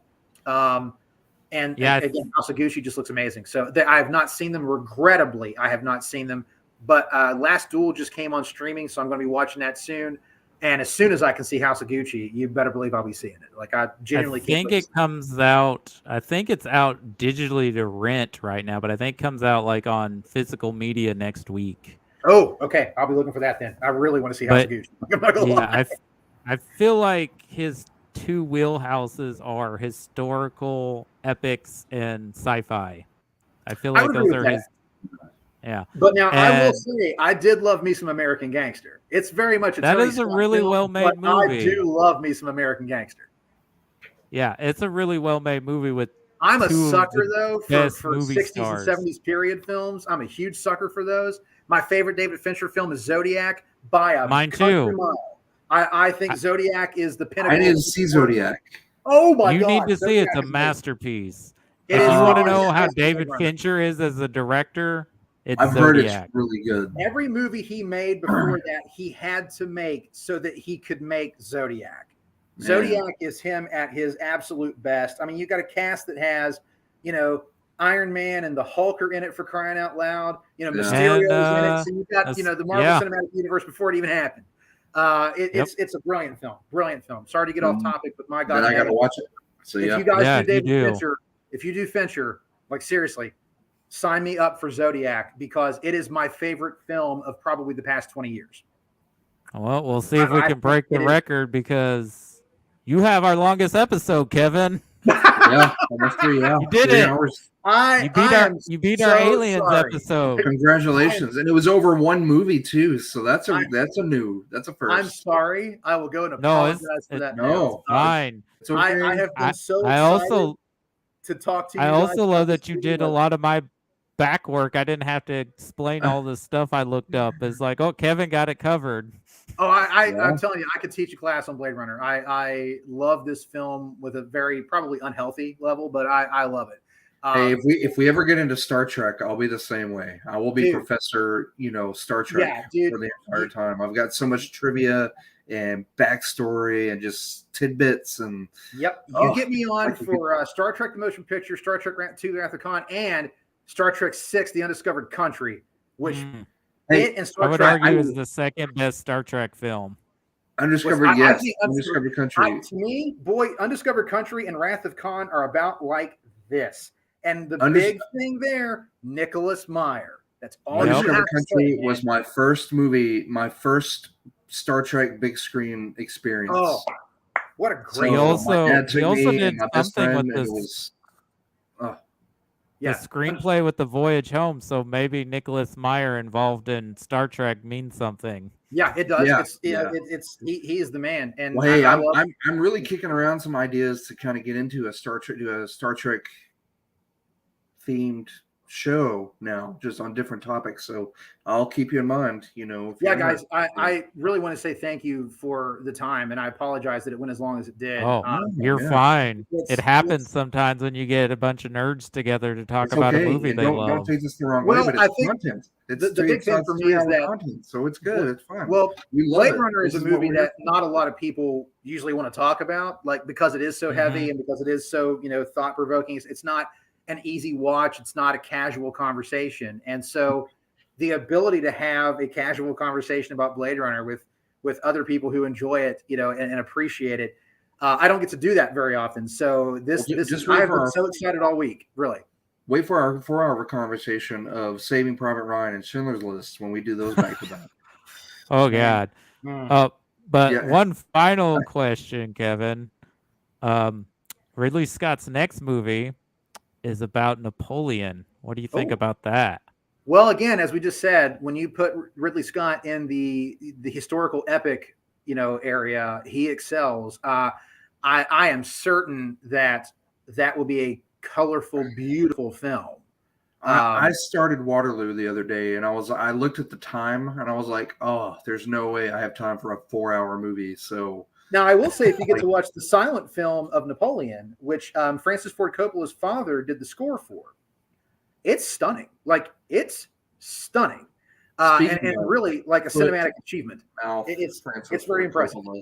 Today. Oh, dude, now, if we get into Coppola, you need to have me on his mouth. I'm just saying, Apocalypse Now I could make the argument, it's A, not only Coppola's best movie, it's B, the best war movie ever made. It's C, the best Vietnam War movie ever made. And D, you can make the argument that it is the best film of the 1970s. And I love Jaws, my favorite movie of all time. But when you look at possibly, I've been on a Vietnam kick here lately. So we watched Born on the 4th of July and Platoon. Platoon is also awesome. Yes, Platoon is. But Apocalypse Now is like next level, and has Harrison Ford in it. And has Harrison Ford. Yeah, we'll put that. We're gonna put that on my Vietnam War movie list. Is now if we get into Coppola as well, I'll say this: a lot of times you have trouble finding people to hit every movie. The other one that I will jump on, and again, I think it's a criminally underrated film. I will gladly come on for the conversation. Oh my God, that's such a well-crafted movie. The conversation is amazing. Like, it's amazing. And he did that and The Godfather 2 in the same year. Okay, here's what I'll say this. I will say this. Francis Ford Coppola had the best output of any director in the 1970s. Because who else had an output that had The Godfather, The Godfather 2, The Conversation, and Apocalypse Now? All 4 of those films from one dude just out of film school in a decade. Come on, man. Who are you going to put above him? I don't care how many stinkers he makes. He made all those 4 back to back. Back to back to back to back. All right? Yeah. He made one of the greatest mafia films of all time and then surpassed it with what could be argued the greatest sequel of all time, or is definitely in the discussion for greatest sequel of all time. Then he made this claustrophobic potboiler in The Conversation. And then he goes on to make the greatest war movie ever made, in my mind, Apocalypse Now. Granted, it damn near killed him and Martin Sheen, but My God. You want to talk about proof in the pudding? It's all up on screen. If you guys go into the Coppola conversation, man, you look me up for those two. I will gladly come on. We'll spend 5 hours on Apocalypse Now. We'll take that to the next level. We'll keep that in mind. And we won't even barely scratch the surface. That'll just be through the first. I'm gonna need a sixer for our next conversation there, Kevin. What's that? Well, grab me a 6-pack for my next. I want to say thank you so much for coming on the show. Thank you for your passion. Thank you for telling us so much of the history of this movie and its roller coaster ride. I get just as passionate about movies as you do, and it's great to have someone that does that, because there will be movies that you see me that I watched you get as passionate about Blade Runner as I get passionate about certain movies, and it's a good feeling. It's a good thing. I think people. I knew this conversation was going to be sweaty, and it surpassed our Alien episode. So, thank you so much. You're going to come back for Black Hawk Down when we get to that, and then I'll bother you probably soon, probably in the next month, about our Coen Brothers episode. You're doing the Hudson Proxy. Hudsucker Proxy. What an amazingly funny film. I'll go ahead and say this. I'll set up what I will say in that episode. That film has one of the single funniest visual sight gags I have ever seen in the history of cinema. Like, to the point when I saw it in the theater, I laughed so hard. I was laughing for 10 minutes after. Like, I missed part of the film. I was laughing so hard about that visual that I missed stuff. Like, it is like responsible for like the biggest laugh maybe I've ever had in a movie theater. Like, it got me that good. So I will gladly, I'll set that up now. I'll tee that up now. I'll deliver that when we talk about the Hudsucker Proxy. But man, let me tell you, I'm excited to talk about the Hudsucker Proxy. And I'm glad you picked that, because that's not like a normal one that people like. And yet, it's one of my favorite Coen Brother films. Like, it's a top fiver for me, man. I think it's that great. It's so gorgeously visually stunning. And again, it's so funny. It's so funny. I still, to this day, will find myself saying, for kids, I just throw it into conversations all the time. Like, it just makes me laugh. Like, I love that movie. But I do want to say on a personal note, thank you for letting me come on to talk about this movie, because as I explained, I have a very personal connection to this movie. And again, I think as you get older, you get new connections to the things that you loved growing up. So this movie, especially with the losses that I've had in my life, this movie really resonates with me on a level that it probably doesn't, it maybe possibly can't for other people. And that's okay, because again, that's the whole point.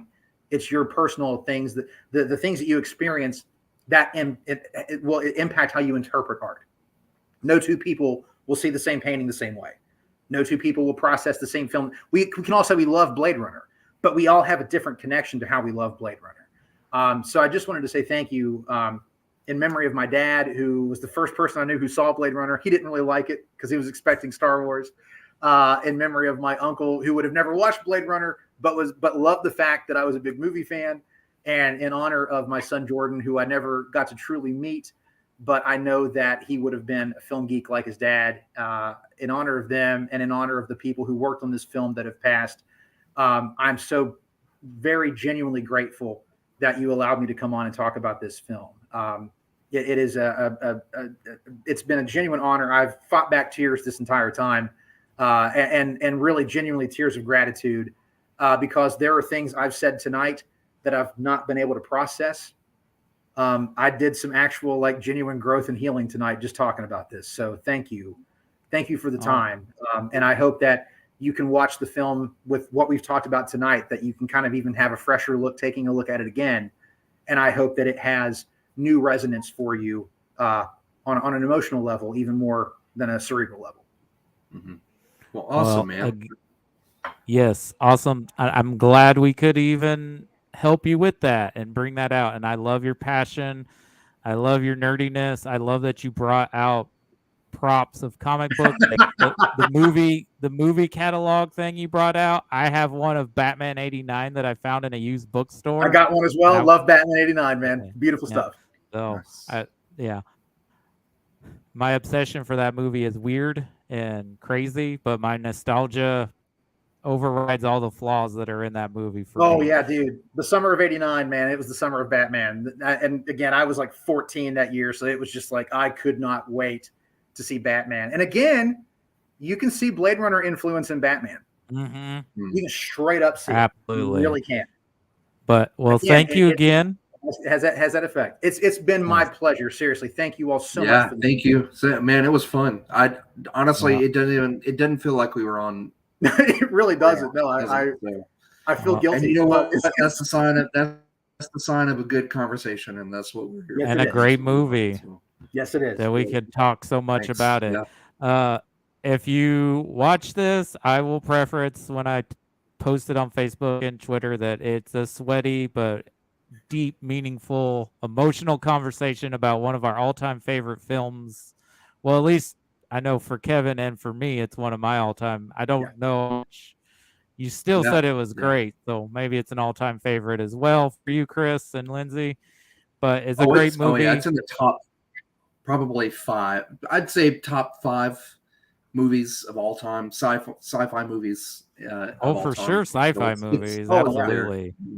I think for me, it's number 1 or number 2 because for me it's Blade Runner and Brazil, which are very similar. Yeah, man.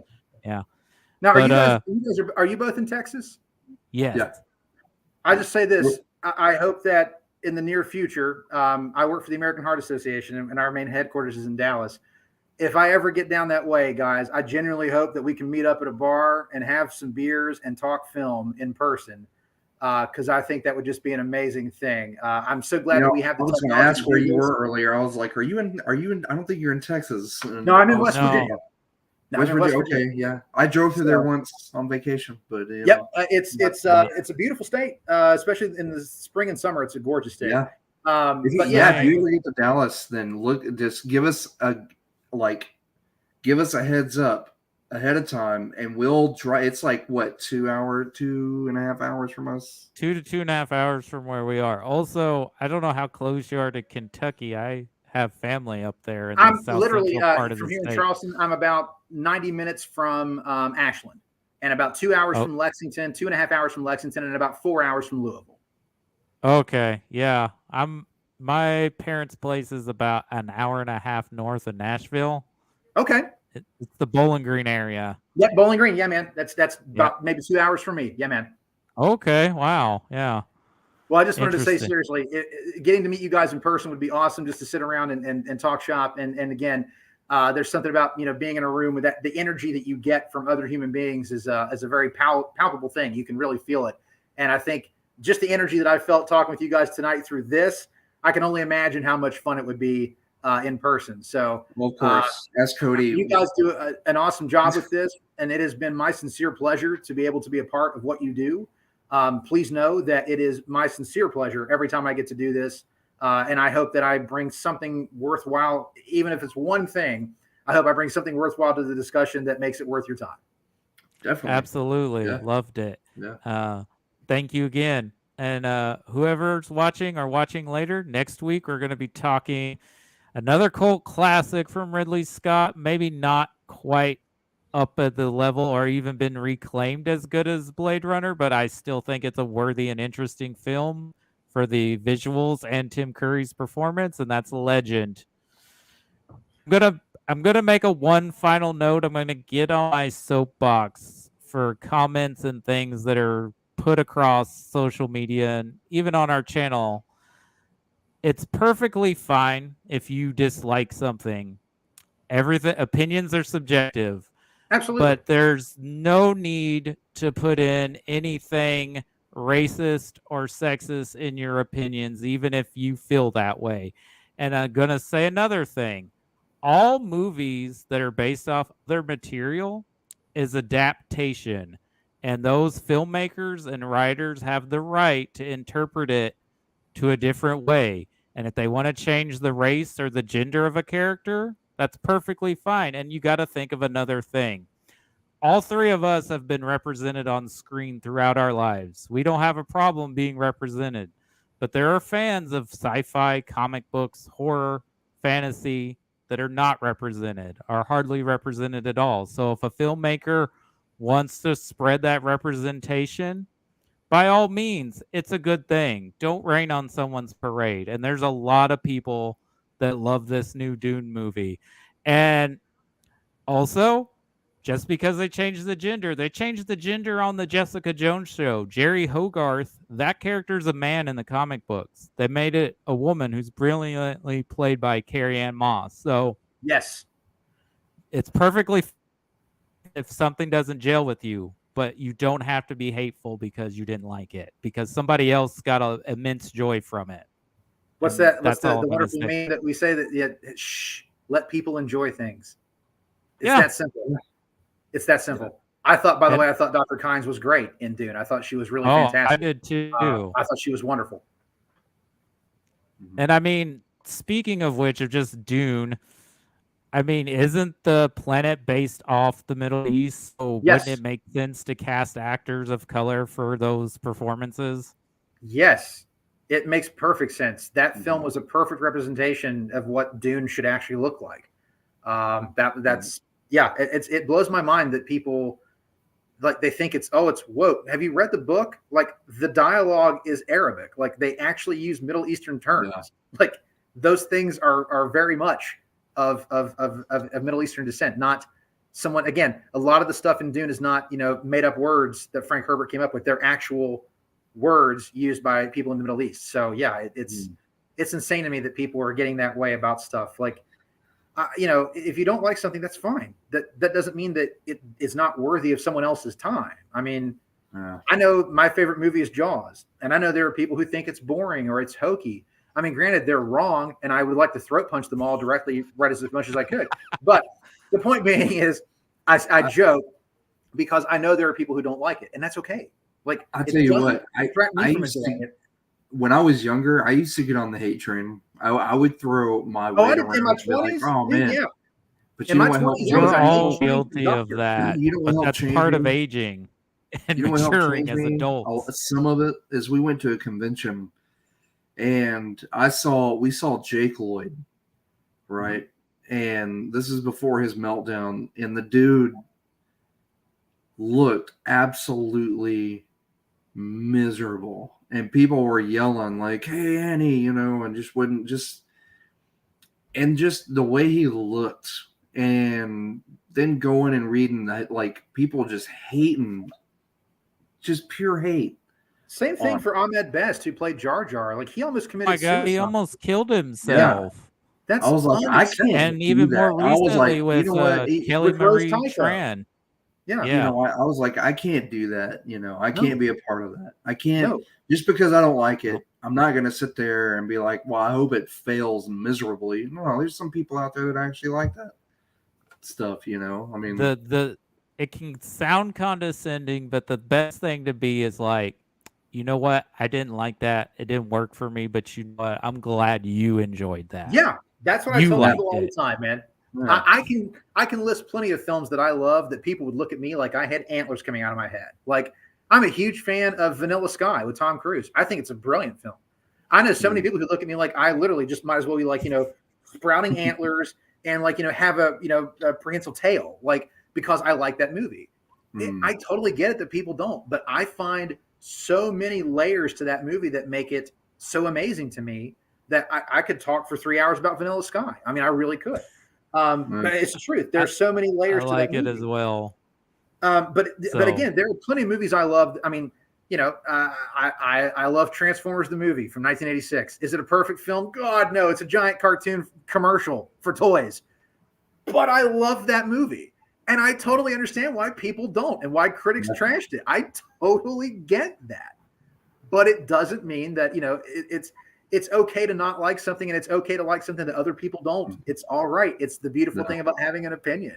But that's the key thing. I think that right now we're at this weird place where the geeks have inherited the earth, but the problem is they've forgotten where we came from. We used to get ridiculed for loving comic books and Star Wars and stuff, especially like in junior high. For me, junior high and high school, like you were a social pariah if you collected comic books. I mean, Jesus H, what were you thinking? When my uncle, I was told that's for babies. Why do you like kids stuff? Yeah, but it's So like my uncle and now- I, we bought our shop about the summer of 2007. So we were right there, right when Iron Man was Yep. coming out. we were right on the were cusp, there- man. We were there for the Incredible Hulk, 30 Days of Night. We were there for the Watchmen. Yeah, We were there because we sold SFA. We sold an entire class, all of their graphic novels that they needed for the watch, because we were on campus. Our shop was on campus, and so we were right there on the cusp. So we saw it. That was right around the time that Big Bang Theory premiered. yeah. So we were like, when we started, when we were still considered nerds, Yeah. girls would walk by and look in the window and laugh, all Where the I was preppy going with girls. that, though, is that we're now to the point where we loved these kinds of things growing up, and now we're getting them all the time. We've got comic book movies, comic book TV shows, Star Wars TV shows, all these things that, God, as a kid growing up in the 80s, I would have loved to have had that stuff back then. Yeah. So now we've got all these things, but now the geek culture is absolutely eating itself.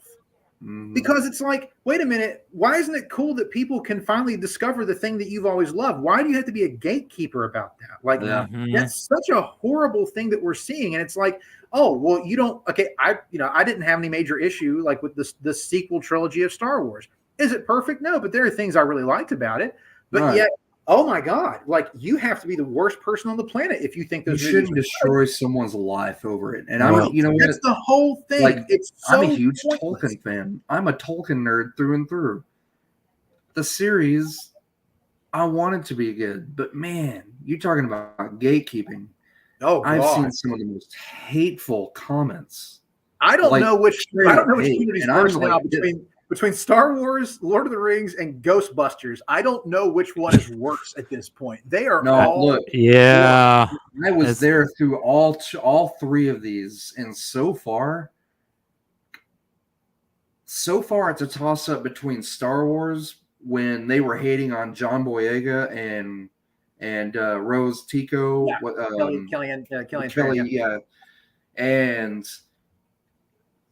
and the guys hating on this Tolkien, that there are people of color that are dwarves, and the fact that the Dwarven Queen doesn't have a beard, which if you zoom in on the HD pictures, she has whiskers right here, and if you look at Peter Jackson's The Hobbit, you'll see a glimpse of the Dwarven women. They do not have full-on beards; they have whiskers. That are almost like mutton chops. They come down and they have these whiskers that have grown down. They're not full-on braided. No, they're not beards, Gimli and people are freaking out. And I'm just, guys, give it a chance. It hasn't even come out yet. Be kind. Be nice. If you don't like it, fine. You don't like it, but don't criticize or belittle someone for liking something. And that's really all I wanted to bring up, because I hate when that happens. I hate it. It's like, awful. Come on, fine. You don't like something, but don't be hateful about it. We were put in the closet for so long. We were put in the corner. We were ostracized. And now all those things have become popular. And now it's so sickening to watch geeks attack fellow geeks, when you should all be coming together and being so grateful that we live in a world where all of these things that we've always loved, that people are starting to finally figure out how cool it really is. Mm-hmm. Well, be glad for that. And maybe everything that comes out is not your cup of tea, but isn't it great that it exists, that it's actually coming out, that don't people turn into the bully that used to beat you up. Exactly. That's what's happening. They're becoming the bullies. And because they're on social media, they can say what they say on the computer has no effect, but it does. I promise you, most of those people wouldn't say it in person. No, they wouldn't. No. And I discovered, in the Ghostbusters community, like, how many people are so crappy there. And I saw people getting attacked for their proton packs not being like the most perfectly accurate proton packs. Oh my God. I always said, if anyone comes at me with that, this is the retort they will get. how many ghosts have you actually busted with your professional proton pack? Yeah. It's the same number of the ones that I've busted with my lesser one, which is fucking 0 because it's a goddamn costume. Like, Right. it Yep. blows my mind that this is where we are now. Like, Yeah, this I is know it. where we are. It's insane. I saw Insane. I saw the Ghostbusters community take a dive in 2016. Oh, That God. movie- Of course. That movie showed everyone's true color, and ever since then, Yep. the Ghostbusters. I've been ashamed on a lot of the Ghostbusters community. There's still a lot of good out there, but There is my West Virginia team. I love them dearly. Yeah. They're all great people. They're wonderful human beings, and we've all been cool with everything. But man, let me tell you, yeah, God, the gatekeeping there has been obscene. Mhm. So Well, I dude, think that's why I've enjoyed this conversation there's like so two much. camps. There's two main camps going on, and I've just kind of been neutral. And I'm friends with a lot of people on each side. You know who I'm talking about. You got New Yorkers and people over here, and then you got Middle Eastern, Midwestern, and California people over here, and everybody's kind of different, and they've got their own opinions. I have friends on both sides. Majority of them on the East Coast, but I have friends on both sides. But I think that's what I'm going to say. Yeah. This is why this conversation today has been so wonderful, is because even if we don't come at it from the same angle, we're able to respect each other's opinions. And even if either one of you were to say that you just didn't get Blade Runner, that's fine. But you know what we had? We had a very constructive conversation about it. And in the end, I think we all three have learned something about the film, or have maybe an interesting new take to have on it that we didn't have before. And that's what this kind of thing should be. It's a constructive criticism. It's a building up. It's an educating. It's a give and take. It's a very symbiotic thing, and that's how geek culture in general should be. And I hope that we'll finally get back to it. But even if we don't, the fact that we have little pockets like this that exist shows that there's still some sanity, there's still some goodness, and there's still some just genuine like civility in the world.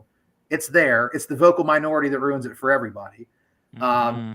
That's why I just want to say again how much I appreciate that you do this, that you invite people to come in and be a part of it, that you expand the conversation. And as you were saying earlier about representation, the more voices we have at the table, the bigger the table gets, the better things will be.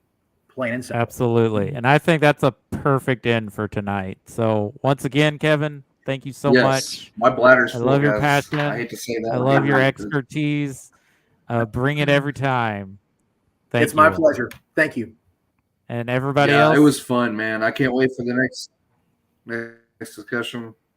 Yeah, let's see if we can make Hudsucker Proc a 4-hour show. But everybody else, be safe and have a good weekend. Take care, gang. All right, guys.